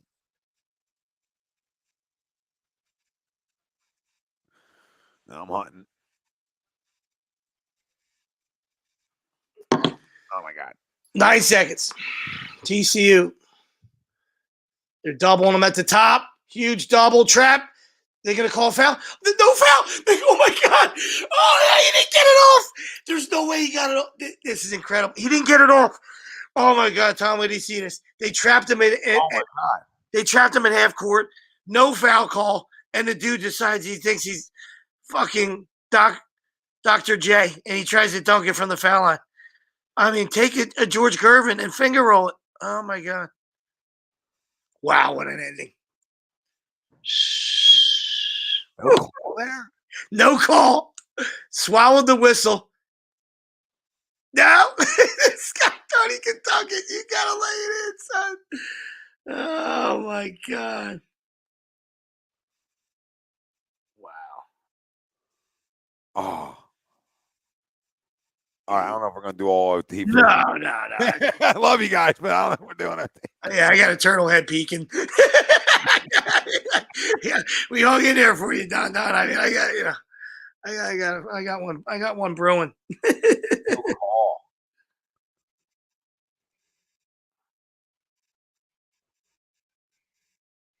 That's insane. That is insane. Great work out of you, though. 241. Oh, you get extra. The ultimate professional that you are. Great job. 241. Happy to be along for the ride. Happy to be Shane Victorino to your Ryan Howard. Absolutely. The flying Italian. The flying Italian. Whatever. 75 games. He averaged 20. He wasn't the same player. Let's be real.